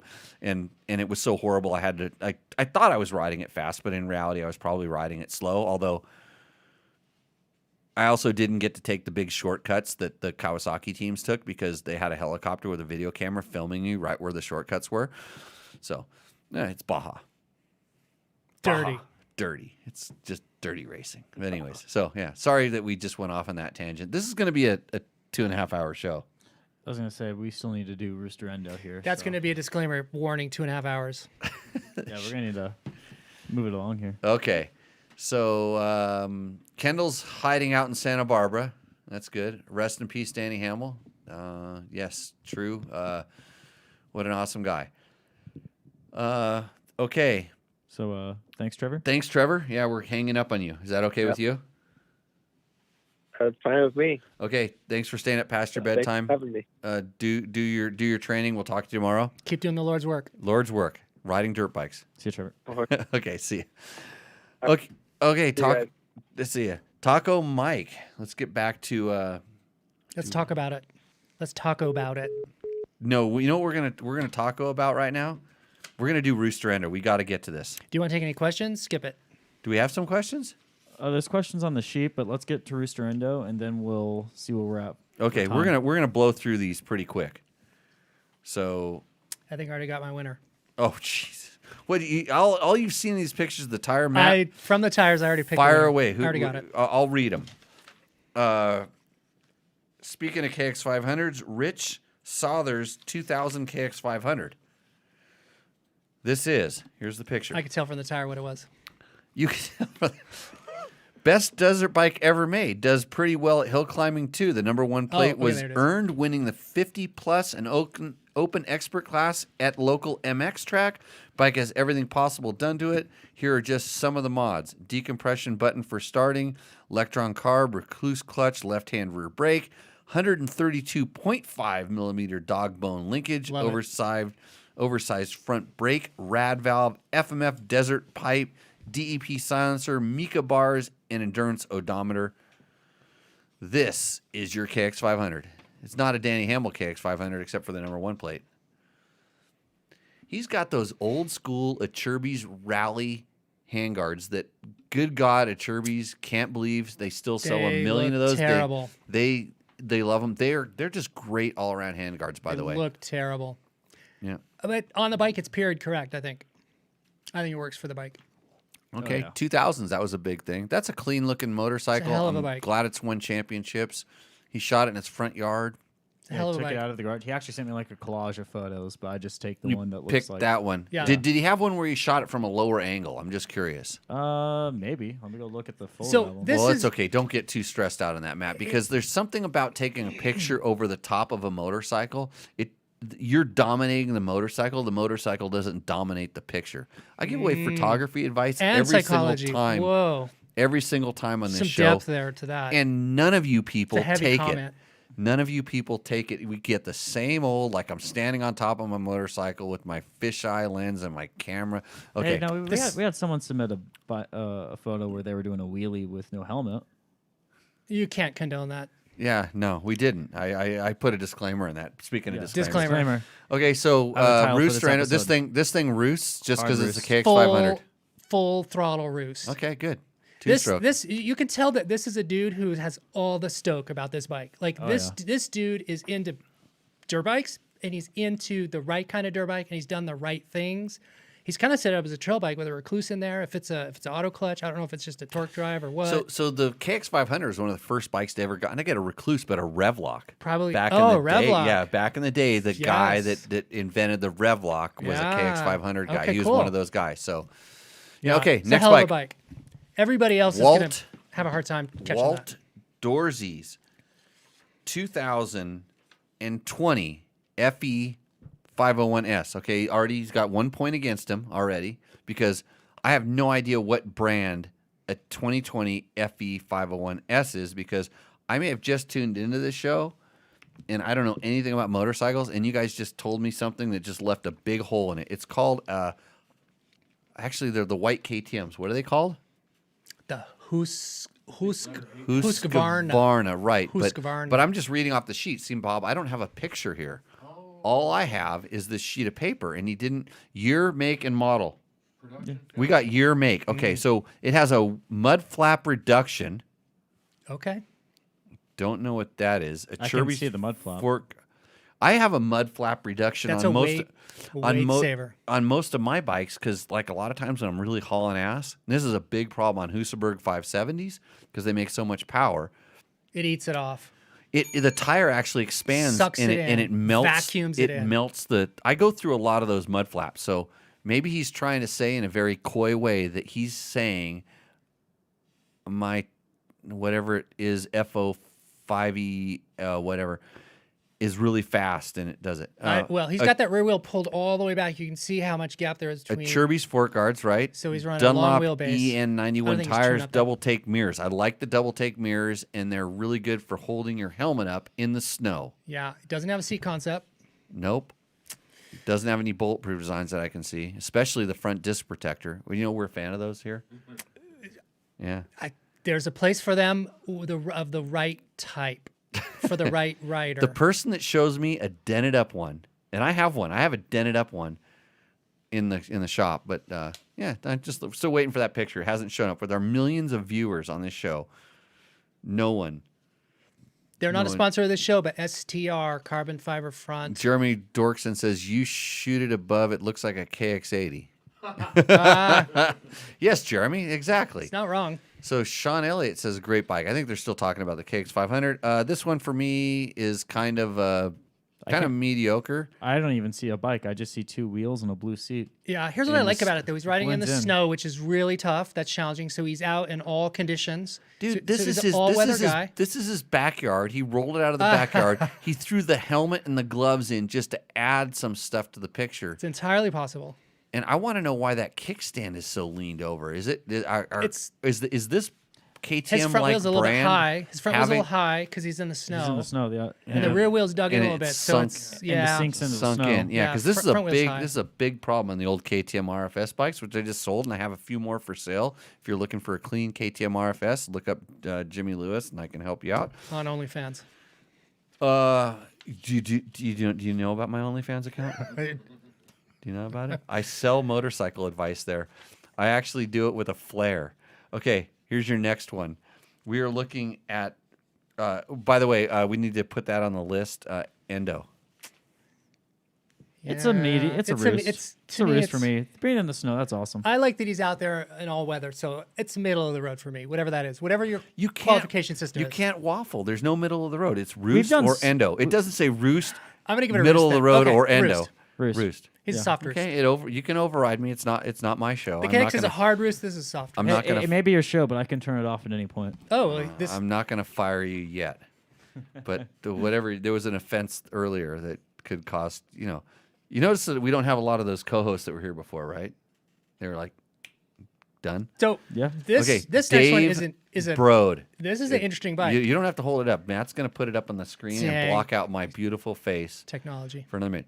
Dave Broad has I don't know what it is, but It's a weird- it's called a 300 EXC EXC. 21. Yeah, he's done some stuff. So Dave did nothing make and year instead of year, make, and model. He did nothing make and year. It's TBI conversion running premix with some taco gear installed on it from South Oz. So you're selling tacos to Australia. Yeah, the premix This is- taco sauce. Okay, this is really kind of confusing weird to me because bike. don't they have? Isn't there a guy down there like a total two-stroke? Yeah, What's- two-stroke performance. Two-stroke They do a hell of performance. a good job. How? So this guy he's going all international and going to you in Las Vegas, Nevada, Yeah, lost wages. and he's buying shit from you when he could potentially get it from some other crazy Australian. Yeah, dude. we have a lot of customers in Australia. A lot. That's Surprising. that's good. I mean, this is the international reach of the show. This is really awesome. Yeah, KTM's a very popular machine down in the land down Hold under. on. My bartender has a question. She says, "Does this mean I do not have to feed Selma?" So this is the world we live in, where I don't get a text message. She doesn't call me. She trolls you on your show. She trolls me on my show That's stalkery. and asks me, "Do I still need to feed your cat?" That's very stocky. Yeah, it's okay. This is the world we live in. Janie, don't worry about it. Selma is well fed, and she managed to come into the studio and not get Matt super stony. Yeah. Yeah. This is your attack cat. Yeah, my attack cat. So this bike has got all kinds of stuff going on with it. It's like super weird. He's got his. He needs I like some- his stock mirrors. He needs some double He takes. needs double takes. He needs a seat concept seat for sure. Yes. He's got the Australian OEM rear tailpiece. Right. So Which he's, is going to break his rear fender off. He needs a titty tail. It's You can't say that, right? that's what he needs. He has for copyright reasons. He has turned this into a. Oh, don't worry. We fired that guy. He's no longer associated with this show. A street legal two-stroke. I love it. This is a hard endo. Is that- I mean a hard. Sorry.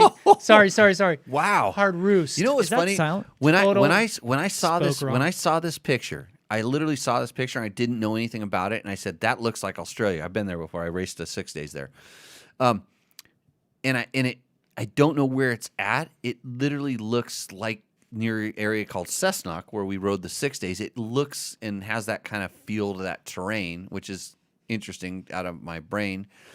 He definitely needs some more Taco Moto parts in that. And I'm surprised he hasn't put a Kickstarter on there because every bike, in my opinion, every bike that has the capability of adding a Kickstarter, you can see the little knob Yeah. there behind the oil fill, should do it. It's a small investment. It doesn't cost a lot of money. You should learn how to do that. I think every bike that has that should add that. So that would be my recommendation for him. But if he doesn't have a recluse, that thing's so easy to bump start if you really had to. Yeah, number one. it's true, but it's just so nice to have that Kickstarter on there. It's redundant. It's nice. I have a KTM 300 2019 that has a Kickstarter. Yeah.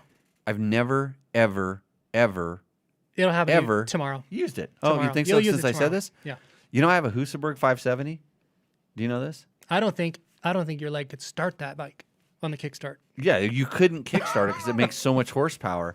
If It would rip your leg off. Because if it at the happened, if hip. it ever backfired, It it would throw your leg over right, the roof. yeah, it would break your leg and your knee, blow your knee up, and throw you over the front of the bike. That's And how the bike would ride off. That's how gnarly The 570 the is. 570 is. I may take it out. And I'm gonna go riding with I'm a believer. this Andrew Short character next week. Okay. Let him start We your got 570. me and him got a riding date coming up. Bromantic. Yeah, and I may take the 570 out and just Let him show start him it. show him what's up. What plowing Yeah. potatoes is like. Yeah. Bob's okay. noticing something Bob's front pointing end. it. That's a plastic discard, Bob. It looks like the It cover. looks like it looks like a full, plastic. Let's say Cherubies full. yeah, it looks full like front. the cover one. So Dave, Full since, Roost. since you're from down under, Full I'm going Roost. Roost too. I like it. I like 100%. Roost. Great bike. Roost. Although, is it just me or is the silencer a little short? It's the 2-stroke. No, but it does look short, doesn't it? Yeah, even Shorter for the than 2 strokes. that. I That's don't a know. good call, Matt. We'll have to put our top people on it. Yeah. Yeah, The 'cause graphics look different too for It's a down there. 20. It's a 20. Yeah. 20 had the gray side panel. Yeah, it's like the interesting thing that just got left out. Yeah, awesome. Thanks for the international submission. We don't discriminate. I don't care where you're from. It's a cool bike. I'm gonna give you a picture there. Okay. Uh-oh. Oh, no. T7. Joshua L. Arney I know this bike. I've seen it. has a, listen to this. Oh, Jesus. 22, I don't know what brand it is, Tenere 700. So we have a triple Could be a Triumph. I don't know what that is. quadruple. quadruple strikeout on following the rules. Just like this show, we have a very strict schedule and procedure and everything with the show. We don't I don't just believe it. we don't just Jimbo it. I don't believe it. This has the Hondo garage phone mount. Yeah, okay. Is Which that- are great. That's important, really. They're great. So, and there. That's it. He's got a T7 with a Hondo. He has the big Sharky graphics thing. I just went off script there. I feel like Not I've reading seen it. this exact bike, but maybe it's just there's other bikes There's that there have must that be a shark graphic kit, graphic. yeah. He is in the Yeah. chat too. Yeah. He is. He's fixing his mistake. He's saying it's a Yamaha. There you go. Oh, And he's laughing. He's mocking you. no, he's not mocking. I'm Look, he's- mocking him. look, It's look, my he's got show. he's got the laughy face. That's good. He's at the camel. he's got that. I like It's true, that. Bob. You can barely see Hey, it from because wait, of the camo. I'll take a picture of Andrew's bike. Wait till you see Andrew's bike. It's A super. T7? He's no. He's got a bike. I don't even know what kind of brand it is or anything like that because he's doesn't have a brand anymore. He's a That's free true. agent guy. He He's- owns some KTM's. Now he's bought some KTM's. You should ask him about it. I know he has some stuff. I know what it is. I can look at it, but if you don't write down the year, make, and model, I don't know anything. Zumo XT mount, bark busters. We haven't even got to the rest of the bike. We're still on the handlebars. Heed crash bars, pivot pegs, and he says, meh. He's not a fan, huh? Well, I don't know if he's not a fan. I know I'm not a fan, and that's not to say pivot pegs are good or bad. They just don't work for me. Tusk panniers, Cyclops blinkers. Yeah, which are nice. Camel skid plate, camel tail titty. And I'm reading exactly what it says, tail titty. This show's gonna get shut down by the censors. Camel easy clutch. Well, the problem is some of our advertisers use music that they haven't paid for, or at least we haven't been given the right to play it. So all this monetization on the show, it's just going down the toilet. All that YouTube money. Because you know how much money YouTubers are making these days, YouTubers. Camel high bend exhaust, camel brake pedal. Okay, liar. You can't have a camel brake pedal yet. They're not out, are they? Apparently they are. He's got one. He's got one. Zoom in, Matt. We're going to do a deep dive. All right, we'll enhance. Here we go. Proof that there's a Camel ADV brake lever. Okay, bring it in because if he's I know that there's that For I the just Yamaha. that thing looks super stock, doesn't it? Get closer. It says it's a very good Black Abbott spin-off. So he's got an acro. What's that? What's that pipe? Is that an acro? Who has the bell? Sean Elliott asked. So let me tell you. You know what we need to drag race? Didn't we drag? What did we drag race last time? We drag raced a KLR 650 and a KTM 390. Yep. Yeah, which one won? Do you think? I'm sorry. The I just thought of What a the hell really were good, they again? I just thought of a really good drag The race. 390 and what? Because everybody likes a drag race. KTM 390 versus And KLR 650. The 650. It depended on the gear. Okay, it depended on the gear. Yeah, it was like in a straight race. The if you can rev up the KTM, it smokes the KLR. Yeah, If I you bet. can keep it in the revs, but the KLR Eventually pulls after away. a long time. Yeah, after a long time. It may catch up, and it will after a long time. It will catch up and Yeah. go maybe But just that's a little fun bit pairing. faster. That's cool. Yeah, my Husaberg will smoke a Yamaha T7. Yeah. It's But how- 570 to what speed? cc's versus. When does this thing take over? This thing will go. That's a 130 mile an hour bike. What'll that do? What's the top speed of that? I want to say 117. Okay. It's close. You know what this is, Matt? We're gonna have to do this. Put on your big boy pants. You're gonna go faster than 100 this time. But how fast does it go with the backwards tires? That's going to affect it. Disclaimer. Hey, go back to that last picture, the Australian guy, because I'm starting to think because I remember I saw something in that picture. Zoom in on the rear tire. What, you've seen that spot. You have No, been no. on Zoom that zoom in on that rear hill. tire. Is his tire completely roached? Seems Yeah, like that it, is. huh? Is that tire super roached out? Yeah. Makes me love it more. Oh yeah, that's good. Yeah. Yeah, super roost. Okay, 100 shut it down. Go back Totally. to that photo. Totally awesome. That's how bike. my brain works. I just picked up on something because I saw the stock tires in the Tenere. I'm like, This oh, I is forgot to hard talk about. tonight. These are all good bikes. These are good ones. except for that one that I didn't like, the Husky in the snow. This is going up and it's staying up for a little bit. 'Cause I'm gonna step away. Oh, you got to go pee? You drank a beer and now you got to go pee and it's going to wreck the whole show. How much more can you talk about this Yamaha? or Though? do you have to go pet my cat? What's going on here? We're not done. Lowered seat height, stock, cut it myself. So okay, that's what I was gonna ask. This is scooped out. All right, Josh, cool. I don't know how tall you are. I'm 5, like probably 5. 9 1/4. I like throwing the 1/4 inch because Okay. 5'9" 1/4, and I put a tall seat on my T7. So unless you're 5'2", No, this is really thin. that's really thin. Well, he stands up all the time when you ride. That's how you ride in a venture bike. So the seat isn't that big of a deal. Maybe hard enduro's out, and he needs the. He's he needs he's feet on doing the ground. Poltores. He's got numbers on. He's got number 22. So Maybe. he's It's a kind of race bike. He's going Chad Reed on that It's thing. total race bike. Yeah, full race bike. Thanks for helping me decide. Just found it in Texas on Wednesday 2 weeks ago and flew down and bought it and rode it home 950 miles. Cool. Just did its first oil change. Lots of fun so far. I agree with all that stuff. He's using that bike. Yeah. That's awesome. He's got double takes. And You he's got noticed that? the stock tires. I noticed the stock tires are on there and they look pretty worn as well. What's that red Oh, thing yeah, double on the tanks. front fork down at the bottom? Is that just a part of the graphics? No, that's something. My mind doesn't have something like that on it. It's Let's probably zoom some in. sort of we can't because Oh, our shoot. technical director went to the bathroom. Damn it. I think it's something on the graphics. Do you imagine how bad you have to pee before you're just to gonna bounce. have to get up and He's go? just like, screw you guys. You know what the funny thing is? Look, it's 8:59, so it's 2 hours in, and he had this all planned out, and we're running long. He should have had a catheter. That's a rookie move. That's disappointing. I totally agree. I think this bike roosts, Josh. I came from Vegas out to this. Yeah, that's it. That's all you get. So we're gonna have to decide. And camel guards, yeah. Well, it's a camel guard. Maybe it's the camel. Josh is in the chat, and he says, "What's that red thing on the side?" Yeah. So Victor says he needs a catheter too. Glad you. the fact that you think like Victor is very disturbing to me. Let's see. You're right. It was not a camel. It was in a hurry. His camo was in a hurry. You're right. Not a camel. Sorry, I was in a hurry. I don't know what. Oh, the brake pedal. All right. He probably ordered let's, one. Let's decide. He said, Josh says, I already won once with my 450L in your yard.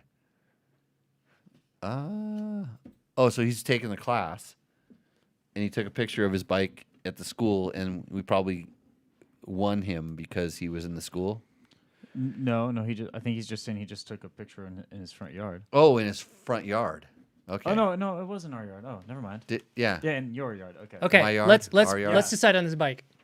Okay. We got one more. So Oh, let's jeez. decide on This Oh, hold on a second. No. Tenere Roost, right? Tenere Roost. Oh, yeah. Oh, that's Roost. that's a Roost. Yeah, Yamaha. Yeah, it's a great bike. It's a great Tenere. He's using it. All right. Even though Yamaha sponsors Great this machine. show, we're not using any shill discrimination for doing this. No. It's a Roost. Killer bike. Hey, I'm a T7 rider too. We're family. Yeah. The T7 versus Husaberg will take place. I got it. And I got mine. I love it. And I'll tell you, if the Yamaha loses, you'll hear about it right here in the show because it's really Husaberg world here. Even though they don't, you know what really bothered me more than anything is when my parts from KTM started coming, and the Husaberg logo was replaced with the gas logo. I was sad when I started getting stuff on the Husaberg dropped off. They couldn't just add. They couldn't just keep it around. Yeah. For this, I'm sure there's old parts in the bin, but that new labeling bothered me. I've kept quite a few of those boxes and packaging just for that reason. Well, the good thing is now you know when you get a box from KTM that has the Husaberg logo on it, it's an old part. It's been sitting around for a long time. It's like stale milk. Yeah, old, new stock. Okay, our next one is Is this the gas? It's the gas. Is this the last one? Last one of the night. Jessica Lewis, like the name. Great. Like the name. Female riders. Here is a picture Awesome. of my husband's gas.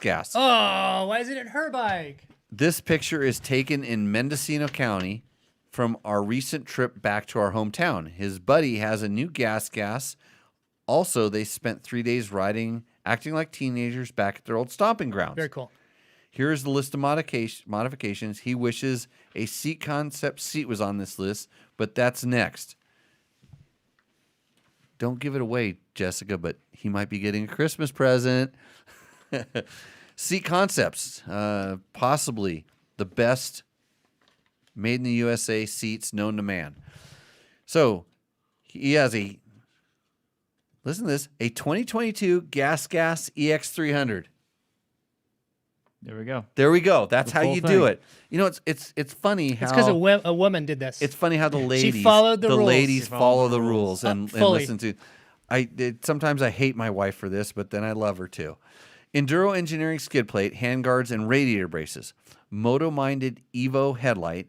Moose spark arrestor ends cap. TSP ECU flash.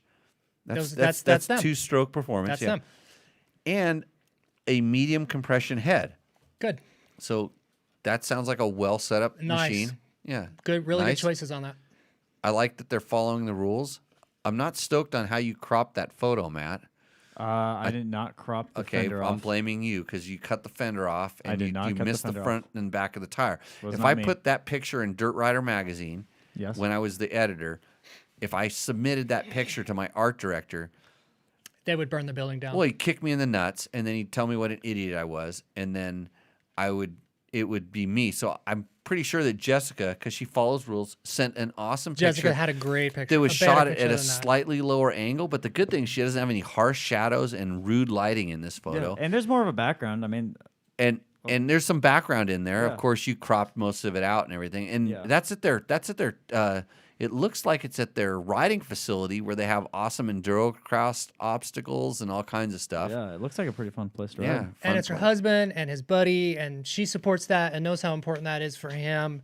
She submitted this. This is very cool. This is Roost. As far as it's a Roost. It's a million It's a percent Roost. Roost. Yeah, especially when your wife's behind what you're doing. Good job, Jessica. I couldn't This is do cool. Tech Talk Taco Tuesday without the support of my wife.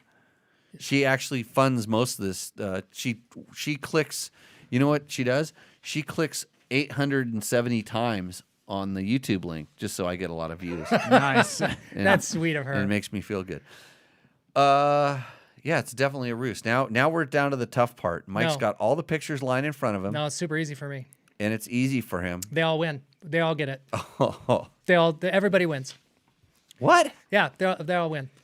I get to Everybody's everybody getting, gets it. Everybody gets it. Dude, you're the best. So here's why. Because Jessica, first of all, this is the sweetest thing. This She did even this one that I endoed, this husky that's in the snow. That's my least. But you said everybody. Yeah. I'm gonna hold you to That's it. fine. He gets it too. That's good. So the gas is this, for sentimental reasons, like for the sweetness of this. That's a super simple bike that shows that anything can win here. Absolutely. And it's good. It's Not overly fussy. He's riding hard endurance style, so he doesn't need a lot of stuff on it. Like this is good. set up correctly. although you think he needs a Kickstarter. So he's right. You Here's just said the this. difference. Here's the difference. I do. I think you should put a Kickstarter in there. I but call a spade a spade. Fair enough. But I don't think this one needs it as much as the Australian guy. Well, because the distances and the The Outback. dual- Just The where this guy Outback, is. yeah. This guy Because could no matter where your battery dies, He could die. You can't bump start A it. koala, or the koalas are they're aggressive, deadly. yeah. They're deadly. Yeah, you did look them wrong, and I heard they're really bad. Gas gets it. Yeah. The KX500, like No, there's no question. no question, No question. That's the ultimate all-time. This winner is right from there. Australia, so that's it gets from it. Australia, Yeah, and he's it just gets got it. this weird Franken bike. He's got Yeah, we like all the Oz guys. okay, That's good. It's a weird bike. The T7? T7, he's riding it. He's having Blue a good Crew, time on yeah. it. He sought after that bike, went down, got it, rode it home. Loved the story behind that. Shark graphics. This guy's riding in the snow. He's an all-season rider. Right. They all get it. Just get it. email info@tacomoto.co, or you got to email Matt first. Yeah, so email go through Matt. Matt. Go through Email Matt at Matt. Jimmy Lewis Off Road. Yeah, Matt will handle you. You guys are all winners. It's I absolutely completely hate what you just did because you just gave everybody an award, and I want a winner and a loser. But you know what? You're running this I have show. a most favorite and least favorite, so there's that. That's why I'm going to bring up this new reed valve. Is it new? Doesn't look new to me. It's got a lot of miles That on doesn't it. look new. No, this reed valve is actually both me and you have touched this quite a bit because this was a bike that back in the early days you needed a 2019 KTM 350 needed a to run 350. some stuff on it. And I said, yeah, no problem. I'm not scared of having my bike go out and wreck your dyno. And it came back, and did it come back with an ECU on it or something? No, I think we brought it back stock as we got it. No, it can't because it came back Except with the window frame around that was missing. No, this was missing. This was out, and I had. Oh, was it out? Yeah, and I said, "Hey, where's my reed valve?" He goes, "You don't want that." And I go, "Oh, yes, I do." Yeah. Okay. And so here's this is the interesting discussion I wanted to get into with Mike, just in general. And but it's kind of funny. We agree to disagree, or we agree. Oh, I think we agree fully on this. So the reed valve in the KTM intake is there for A reason. sound. Yeah. 100% for sound. It's not in there for performance, but in testing this, There and is a performance benefit. There's a it's- happy. It's a it's- happy accident. It's exactly. That's a perfect word for it. It's a happy accident. When they put this in there, and it was kind of because other people had done this, like Bob had brought up earlier, Alfa Romeo did this in cars. No. Athena. Athena. Athena. The Italian company. Italian Athena Yeah. did this in For cars. a car. For head design. Scirocco's and all that high-performance four-cylinder stuff. back So in- early high performance 4-cylinder stuff. What were their reeds made of? Were they metal reeds? Stainless, thin stainless steel? They had to be for durability. I don't know. Yeah, that's an interesting question. Maybe somebody should do some research, Bob. Tomorrow on the internet, when you're gobbling down all kinds of false information, you need to find out what the reeds in those cylinder heads They were done made when- of. When two-strokes had reed valves. Right, but So- but I don't think carbon fiber was that big back then. And then there were fiberglass reeds and stuff, but the lifespan of a fiberglass reed is not that long in the grand scheme of automotive stuff. Should be longer. Yeah, they still fray. There's the material frays They're- at so the that's their operating past their frequency. the edge. So anyhow, so these are the reeds that are inside of these things, and so the side effect is, in my world, just from riding it and from the very first time, it's like it has better torque at lower RPMs. Yeah. The RPMs that most of us, I don't care who you are, most of us really ride at. Once you're quarter throttle in, this thing has no advantage and no disadvantage.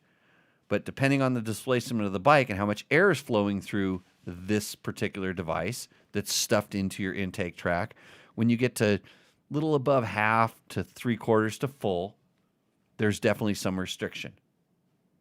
It blocks the amount of air, and the amount of air determines the amount of fuel you can put in, and it determines the power, because fuel is power, and how much air can you mix with it, and the more air you can stuff in, i.e. turbocharging, supercharging, all this kind of stuff like that. You can Suck, put more- squeeze, bang, blow. Right. It's basic physics. So I'm a big fan of keeping these things in, and 93% of the world disagrees with me. They take these out.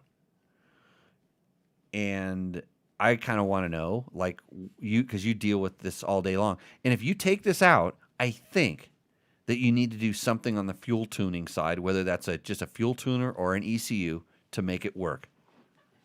By the way, is John Sermon still clipping out little sections of this? John, this is the one. By the way, thank you, John. Yeah. Doing a good job? He's Killing doing a it? great job. Yeah, there's some that Is he getting paid? I actually sent him some money. Yeah. Whoa, I heard about this. I heard about it through his source. So anyways, Yeah. So good. So this is the KTM Reed secret that nobody wants to talk about. That's what you call it. Ooh. KTM Reed secret that no one wants to talk about. So on the smaller displacement bikes, especially this bike, these make a certain amount of advantage. But in the way that I ride, even my 500, my newer 500s that have these, guess what?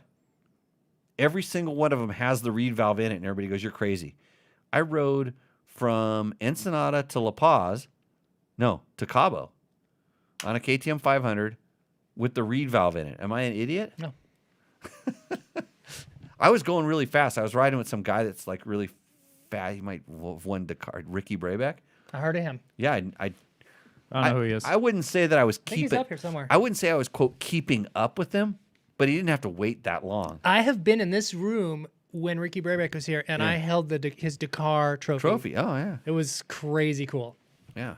So, anyways, this can't This be little thing. This little thing can't be that bad, right? Good or bad. Good or bad. I think it's Well, here's the thing: is I'm trying to find out a way to make it better. This is where my mind goes. Okay. Because I know there's advantage to it, and I know there's disadvantage. Because basically, So what you have a hole that's at least this big, because this thing fits into the intake track, so Yep. it's this big. This is the amount of air volume that you're going to pull through. And so your we're intake holding valve. we're holding up the Reed valve, and this is square, and then you have this kind of small hole, and you're Right. losing. I'm saying 30% of the volume. It's not You're nothing. restricting it down to 30% of the volume, which is something. And so, is there a way you can gain the advantages of this, the torque feel, the drivability feel that they're able to get to it? Can you tune to it? And do any of the ECUs, like the whole ECU conversions, have a setting for leaving this in, or do they just say throw them out? Well, so really good questions. I love that you brought this up. Reeds on a four-stroke are not new, as Bob talked about. Honda used these in the XRs. And in those applications we talked about, those reeds it went air filter, carburetor, reed valve, then valves. But all for the same reason of intake reversion. So Right. So You don't want any back pressure coming in. So it has to do with cam overlap. correct. And so all of a sudden, where there's a little bit of cam overlap, instead the pulse goes back towards the carburetor and or fuel injector or throttle body Right. or wherever the fuel's coming in. These were carburetor It would days. confuse the carburetor because the Venturi effect doesn't know if it's going this way or that way, and so Right. you'd get like a little double blip, a little overfueling. Yeah, and so now with fuel injection, which doesn't care about this We kind don't of care thing, about this. they can put it behind. And here's where I think the reason why it becomes the advantage is because now when that pulse comes back, it comes back, but the reed valve closes, and it actually kind of packs in, some more air that's going to get sucked in, and hopefully that air isn't. It's a little bit burnt. I mean, that's the funny thing is like what is that air that's going back in? Like, is it good air? Bob's waving his hand. He's going to offer some nugget of It only advice. works at a specific frequency. Frequencies. Frequency of whatever the reeds are set. Right.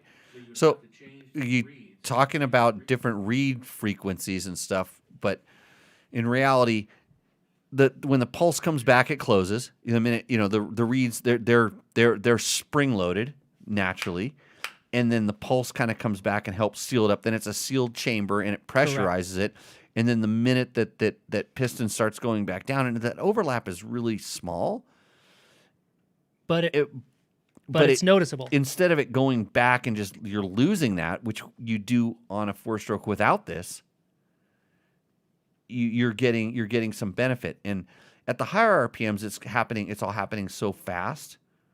It's not as much as it's, in my brain, I can't see that it would be as much of a disadvantage. But at the lower RPMs, where there's longer time lapses between those cycles, that little bit of valve overlap makes a big difference. And where it hurt it is it makes sound. Like there's that explosion noise, and that noise, the airbox, the intake growl The intake roar. Mhm. comes out, and that's what this thing is kind of designed to stop. But now you're sort of charging up the intake track, and it can squirt the gas in, and then that extra bit of air, it's more like when that intake valve opens, instead of it being lost, it's charged and pressurized. So it's kind of an advantage. And everybody goes, well, it's limiting how much power I can get. And then I go back to my thing. Like, where was your throttle position? What were you doing? So You got So you could try two-stage valve like Boyson used to do. I don't know if they. so a double stage reed valve would be That's a wider frequency range. one thing. Yeah, that'd be. That's it. Or on this, which is like, it's like the V-Force type reed. It's a double reed. You know, they're trying to get as much reed surface. You could have different thicknesses of reed valves on both sides. And I'm looking at this thing and I'm going, I could take a porting tool to this thing right now. open this up in here. And I could definitely open it up, but not in this cheap plastic cage. You'd have to probably, I could open it up, but then you're going to have to remanufacture it in something that's a little more robust. Yeah, you need a stainless steel body. Yeah, possibly something that's, or even aluminum would work. Just something that's going to hold itself together, because there's no stress on that. Although we've seen in chassis flexing and stuff like that, and you asked, like, why do you have this, and did it pop out? And yes, in my stock bikes, like, those things have moved and popped around. A lot of times you find them displaced; they're just kind of hanging out there. Well, you have positive air pressure. Every air pulse is trying to push this thing out. Yeah, and with all the just different oils and chemicals and stuff, the seal, the ring that pops in there, once that thing kind of gets dislodged, it's just a vulcanizing glue that Yeah. holds that little window frame. like I said, if it ever backfires, a good backfire, poof, that'll Typically. tend to pop it. So it was kind of designed to do one thing, and it had an advantage, kind of like by default. It has a rideability disadvantage, or rideability advantage. But they spent a lot of time tuning that thing to work with this, and when you just pull it out, and so the reason that's sitting in your hand right now is because it popped out of my 350. I was cleaning the air filter, and it popped out, and It was I'm in there rolling around. it was just hanging out there. We've seen them rolling around, but yeah. Yeah, it didn't get all the way out, or maybe it popped out and sucked itself back in, but I doubt it. But it was just hanging out there, and so I pulled it out, and I took it, and I went, and the next time I went and rode the bike, I rode it with it out to just say, Jimmy, are you freaking crazy? I noticed it right away, because I went and did some technical stuff, some single track trail where you need drivability and traction, and it was hard. The bike was harder to ride. 350 already, it's better than a 250. But it's not as good as a 300. But I noticed that I struggled a little with the readout compared to the day before I rode through there, and I didn't. So I like reeds. Yeah. Jerry, make that a shirt. I like reeds. And it doesn't have to say anything about 2 strokes or 4 strokes, but it would imply that I'm a 2-stroke guy, which is kind of cool these days. Make 2 strokes great again. They are. But anyways, it just says I like reeds, and then you could say, or he's kind of one of those, like, I like that 4-stroke guys. Like, we're not really sure about this guy. Yes, Bob, you're raising your hand. They measured whatever the annoying frequency was when Yes. they were doing their sound stuff to pass all the sound tests. Remember, Bob, that you do not have a microphone and that nobody can hear you. So when you talk, it's kind of like the Peanuts. So I can hear him here. That means of course you can hear him. No, you're not hearing him. You're hearing it right through the outside of this. Okay. That's why this is a professionally run podcast, and we should get him a mic. You know what? Let's get him a mic next time with the voice-o-matron. I thought we've already pitched this. Well, how come it hasn't happened?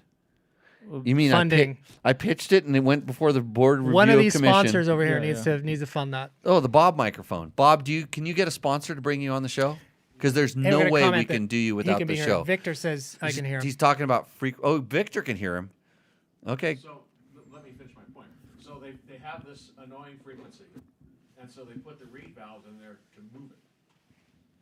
And so now it's not annoying where they're doing their drive-by sound test at whatever RPM. Yeah, there is a sound factor for that. This is about as stupid as talking about that oil filter that had magnetic pulses going What through the it. hell are these bikes even made of? Ron Hart just made it in late. Ron, you missed an awesome show. And if you're coming in this late, the show should be over and done with at this point. Mike, Taco Mike, we already had the product of the week. Do you have another thing that everybody should buy before Christmas? Yeah, I brought a lot of stuff because we have had quite a few product releases. We came out with a 3,000 hour fuel filter, and the killer app about this is Fuel pump. Fuel pump, rather. Yeah, It's okay. I have the fuel filter over here, by the way. that's a fuel filter. You know what's funny is I hope a lot of this Filter stuff your you tequila through that.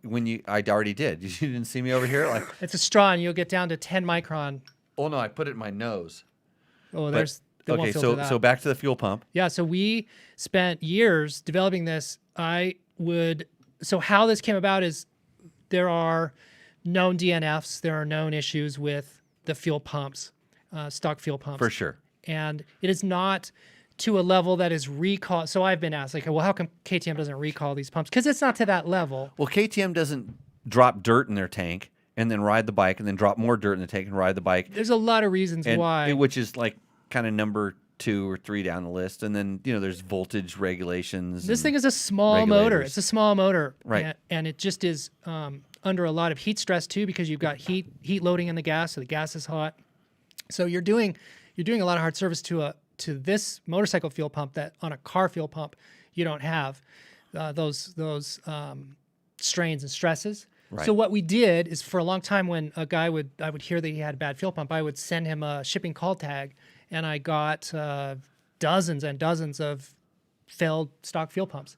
And then I cut them open to figure out what was going on, and was able to discern and discover the failure points of the stock pump. And then I bought every single. I did a video not that long ago. I don't know if you saw it, but I bought every single aftermarket fuel pump, cut them open, and then examine those. And so with all of that information, this is the result. And so this is basically taking what was great. Now, there's a couple of things that's great about the stock fuel pump. It is carbon to carbon. So the top of the armature is carbon. The brushes are carbon. So carbon to carbon is the ideal setup. None of the aftermarket pumps have carbon on the top of the pump motor. They're raw copper. Right. And so then we put the largest bushing on the bottom that we could get. So we just basically beefed up. So what are the failure points inside stock? Failure points of the bushing on the bottom. It seizes up. It's too small. Right. It's undersized. The top. And that's from like debris and stress wearing on it, or just sustained use. All of the above. Okay. Because think about the one thing that's happening inside your fuel tank is this is putting out, I don't have the number in my 30s. I'd have to look it up, but let's say, I think it's like 34 gallons per hour of fuel. Right. So this is pumping way more, many, many, many magnitudes more fuel through itself, recycling, than is needed by the injector. So it's putting a lot of pressure on itself. It's recycling the fuel. And so it's just kind of, because where's the blow off on the stock system? it's up at the top. So Okay. on the stock one, there is a fuel pressure regulator. And Right. so that bypass fuel is coming back down and being sprayed on the outside of the pump as a cooling mechanism. Right. So you're just recycling the fuel almost endlessly. And that there are microparticles that are not being picked up by the in-tank filter. And so that's just grit that this thing is working through. So, Right. So that grit is attacking the bearing. It's attacking both the top and the bottom bearing. So the bottom bearing is where we see a lot of failures. We've seen failures where the magnet has cracked. I've seen cracked magnets. And so the magnet shards just And that's generally seize up. from heat or vibration? I think it's vibration. So would the bearing on the bottom go out first? I don't know. Or, when I cut these open, or you get some play in there, and all of a sudden, then you're going to get some some play. Is it a bearing or a bushing? It's a bushing. Bushing. To be clear, it's Yeah, a bushing. bronze. Yeah, it's a bushing. bronze wear bushing. Yes. So there's been various failure points on the stock one, and we just essentially designed around all those and then improved on that. And then the reason we call this 3,000 hours is because we had this in a test jig with heated fuel for 3,000 hours. And I have one on my personal bike with 3,000 hours on it, and I went to Baja on it, and I'm going to continue to run it to failure. So I'm intentionally going to run that pump to failure. And hopefully I'm not stranded in too crazy of a situation, but I'm prepared for that because I have another one in my backpack. Yeah, so I've had 2 in all the bikes, and I didn't like a lot of hours and stuff like that. In all the bikes, I've had 2. One that I think completely failed, and one that started, failing. I just got like low fuel pressure, and this is before I had your tool, by the way. Taco Moto sells a really cool fuel pressure inline fuel gauge that now I can check my bikes very quickly. When you have a lot of bikes, it's a cool thing to have. It's a good maintenance thing. Like once a year, just check your fuel pressure. And here's the thing, guys: if you have 3 or 4 friends or whatever that have the same bike, or any fuel injected bike that has the same connectors and stuff like this, buy one of these tools. Each pitch in $10-15. Get the tool and share it. Win on this, and then that's your money to buy one of those. Send a bike in for Rooster Endo, and you can go there too. Matt, what time's bedtime for you? 26 minutes ago. 26 minutes ago? That's okay. And that's not a lot. I'm going to bring my cat in here, and Okay. you can pet my cat, and then you just pass out over there. Pet my cat is a euphemism. So, but anyways, okay, that's a cool We're thing. stoked by this. Yeah. So we've sent this out. I sent these out to a bunch of the guys who are racing the Baja 1000. So this pump was in, I think, 9 or 10 bikes in the 1000 this year. I've got a guy who's going to run this. That was almost half the field, by the way. Have the field of bikes? No, there were a lot of bikes this year. It was a Really? good number. Yeah, there were 22 guys in the Ironman class. Oh, it's funny. Huge. There are very few pros. In other words, no pro bikes, all sportsmen. So I did have 2 pro bikes. Yeah, that's 2 good. pro Yeah. bikes. So out of that's the half 9. the field. Yeah. half of the pro field. No, none of the Hondas. So this is interesting. This is basically a design compromise. So this pump was made so small so it could fit down into the side wing. And this brings up a really bigger, more interesting question of I get the extra new fuel chassis. capacity? Well, yeah. Oh. The new chassis design, as you've seen, the pump is inside of the tank at the top instead of down in the bottom wing. Right. So when this was designed, it was all designed around size because that side wing can only be so big. Ideally, you'd have a pump motor as big as the pump The now. Honda ones, the huge Honda ones. Yeah. So the Hondas don't suffer durability overbuilt. because it's overbuilt. It's a car pump. It's a car pump. This is like the smallest pump in And any this, dirt bike. this is when you start talking about like differences in manufacturers and philosophies and different things.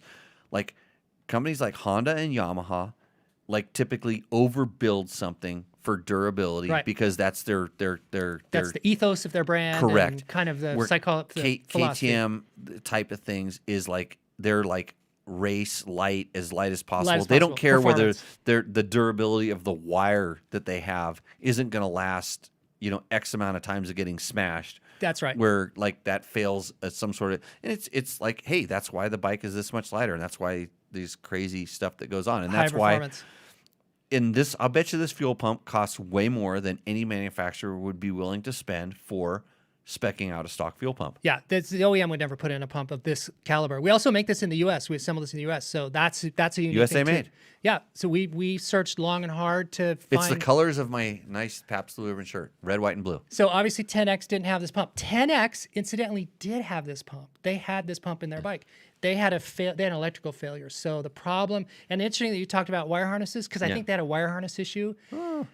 There are teams that are changing. So if you own a KTM, You make a wiring harness now too. Well, this is Why do you make that? This is an accessory harness. This is not an OEM Oh, harness. not a No. So just really You quick wish about you would. about OEM harnesses. We might make OEM harnesses. There are factory level race teams on KTM products that are changing their wiring harnesses 10 hours every race because there's some known durability issues that come up on. It's no secret that KTM, what you just said, KTM designs for performance, weight and performance, where you have Honda and other manufacturers that are building more durable machines. That is not a secret. I am not letting any cat out of the bag. No. So with that performance, weight, And some people trade-offs. they just don't know this because it's just like, well, it's red or it's blue or it's orange or the other red or it's white. There's just just like if you have guitars, like certain brands of guitars play different, sound different. I don't know anything about what I just said. I just know that what I said is true. Yep. Are you play guitars, Matt? In your sleep, like you're doing right now? I do a lot of air guitar when I'm running. Air guitar. Yeah. But these things about the the parts and just the connectors and certain things you find in one brand you never find in another. Like I'm always blown away. Why doesn't Yamaha build a dual sport bike, a 450cc dual sport bike? the world wants to know. I don't know. I think they would kill it if I think they would would kill it if they leapfrog did. ahead They of have Honda. a really good platform Yeah, for they it, do. but I wonder this all the time. It's like I just think there's something in their ethos, like we talk about, that they can't meet the standard that they would need to meet in order for them to allow themselves to build that kind of a bike. And then they understand it's like, okay, if somebody really wants one, they'll make it themselves. They'll take one of our bikes and turn it into that or whatever. Or maybe they'll go someplace else and we're only losing this small amount of market share and it's not worth the millions of dollars of investment to It's a good build opportunity that. for the aftermarket to come along and then turn those bikes into true Yeah. sport machines. Well, that's the pump, and then this is just a wire harness. So what this does is this essentially turns any. So this particular one, this one is our Gen 1. We make this in-house. This is our design build, and what it does is it allows you all of the lighting functions like of an EXC. So you could take any of the KTM products that I have, could take my XCF. that have a push-pull headlight. So any KTM product that has a headlight and a tail light with a push-pull headlight switch. And so we connect to that with the rest of this. This goes behind your Speedo, and then you've got turn signals, horn, brake. We give you, and this is all OEM. So what is unique about this is that this is an aftermarket component. This is not made by KTM. This is made by us, and we give you extra bells and whistles. So we give you switched power, switched low draw power. Up at the handlebars, we give you an SAE cord. I guess I should turn it this way. We give you an SAE cord at the bars. We give you So like you could GPS. actually charge your battery through that So you one. can charge your if you battery wanted through to, this. yeah. You could run heated grips, a heated Right. jacket through that. You can put your GPS on that. That's your Brake switch. That's your micro switch, your Marcor OEM micro switch, and then we give you a brake pressure switch in the rear, and then you've got Is there a lot of people that are converting bikes still? Tons. They Oh, yeah. they want to convert bikes that aren't designed to be dual sport bikes into dual sport bikes. And it's for land use issues. So Yeah. when you put a plate on a bike, so if you the beauty of putting a plate on anything is you jump over the red and green sticker stuff that's happening in Right. California, and a lot of the states now. Certain states. A lot of the so for example, like you can't ride a non-plated bike on any Forest Service. There's a lot of the government agencies that will Yeah. stop you, local sheriffs. So more and more land use issues in the United States are So such. so you need to be able to connect trails That by when you- using dirt roads. Yeah. And this is a good It's thing. a growing thing. So you want to ride your sort of more competition type bike, and do that. Do you know how Baja Designs got started? Yeah, doing this. Yeah, that reminds me of Alan Roach, back in 1987, sent me something like this for a Honda XR 250. Okay, put a plate on XR 250. Bolted it on. You could do this in California back in the day. Not anymore. And So Mark Daniels wants to, where is this harness on your site? We don't have it on the site because it's super complicated. Because I'll tell you why. Because you can order just the harness, and then I have a spreadsheet that I send you, and then you add on the features. Because in doing all the preliminary research to market this and to do this, there are guys who are like, I only want a horn, or I only want one feature, or two features, or three features, and So you check the boxes and you get what you want. basically, you build this a la carte. Everything builds off the harness, and then you want a horn, you check in or out. You want a headlight? Here's all the headlight options. Do you want a left-hand master switch? Here's the options. So you can just build this as simple or as complicated as you want. But it's not on the website yet. It's not on the website yet. You just send me an email, and then I'll send you a link to like a dark web website. Oh, yeah. That has a So you have to buy this on the dark web. yeah. I knew this You have is to where this buy was this on going. the dark web So now we've crossed through- over from going from with like Bitcoin illicit sites that I might be involved on with now OnlyFans. to dark web Yes. marketing. That's good. Yes. We're gonna get banned from YouTube for and this. these ship from Mexico. And Matt just woke up again. So that's that. We just hey, released these and it's very Alan cool. made those in his garage in Solana Beach. It sounds familiar from where Taco Moto started. Right now we make these out of our shop in North Las Vegas, Nevada. So Yeah. we're super cool, super excited about these. These are really cool. It took years to develop this, to work this out. All these connectors are KTM OEM stuff, so it's legit. I'm very excited about it. That's good. I'm excited too. I don't. All of my bikes come with that stuff stock, but I start in a weird direction. Although the Yamaha YZ250FX, if it was a KTM, you could get the parts on it and get some blinkers and turn signals. Yeah. So But anyways, that's the other product of the week, the Taco Moto product of the week. Wow. Thanks. Thank you, Jimmy. Let's do a couple. No, thanks, Mike, for letting all of our submissions. Everybody got an award tonight. Everybody wins. Just like soccer, 5th grade, just like modern, like everybody gets a certificate. That's good about that. Hey, thanks everybody for joining in, participating in the chat. We really appreciate it. If you enjoyed this show, give us a like or subscribe. Do you like how I said that? I never said I would say that, except for like I say it all the time. Send money. Thumbs ups. Oh, yeah, super chats. Super chats. Yeah, because I'm sure we're going to get banned from YouTube, so you better pay for it so we can hire the lawyer to get us back on after talking about the dark webs. We do talk about motorcycles. And now make one for the 2023 300XC Coming. with the stator upgrade somehow. Yes. Look for that. Hey, Ron. It's on my bench right now. Yeah. And, early next year. Yeah, so awesome. If you thought this show was okay, you can also check out our archives. We have some archives with some old shows. But potentially the best show ever, according to Jerry Bernardo, was the show Jerry Bernardo was Is that on. number 8? Yeah, no, it's a 160 something or other. It says Might have been 160. Let me. 160. Number 8, 160, and this one. Oh, were you on number 8? No. What was on number 8? I don't know. Wasn't that the guy that's coming in next week? Crazy Nate. That oh, guy's that number was 8. that was Better Rider Better podcast. Rider. It's a whole different thing. I'm so actually confused. serious there. I don't wear Pabst ribbon gear. Ban me. on that one. That's through the Jimmy Lewis off-road riding school. By the way, page. if you've got somebody that wants to learn how to ride motorcycles over Christmas, they want to become a dirt biker like us, which is probably a bad example, but we have the Learn to Ride online course. I have a. Oh, sorry. Matt will have a discount code for you. Email Matt at jimmylewisoffroad.com. It'll give you a super secret discount code. Tech Talk 22.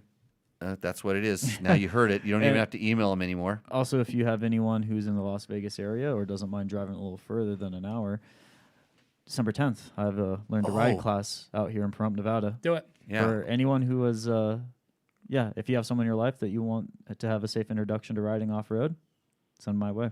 The Jerry Bernardo show was a roller coaster. Oh, you're telling me. It's my favorite show because it was the one I had to talk the least at. Actually, he didn't even. I had to go to counseling afterwards because he wouldn't let me talk about myself. He interrupted me wounded? every time. You let me talk about myself. In fact, you started the show out in a kind of a weird way. You were complimenting me. The guest was talking about the host, who was talking about the host. Yeah, that's the way it works. So meta. Hey, Double Take Mirrors. Thanks a lot. Bulletproof Designs. We're trying to get discount codes from all these companies. Yep. Matt's working on this, and that's why you don't have them yet. But if you want one, email Matt, and he'll see what he can do. Matt's class is not a secret. It's out. Yeah. December 10th. The regular classes are completely sold out, by the way, so you're going to have to wait till we release our next newsletter. Congratulations, That's good. Matt. Yeah. That's cool. No, congratulate me because my regular classes are sold out. Oh, your regular class. Well, Matt needs to sell out too, and I know. Matt needs to He needs to sell out just He needs like to I beat did. you by 1. So, hey, I think we're going to wrap this up. So what do we usually say?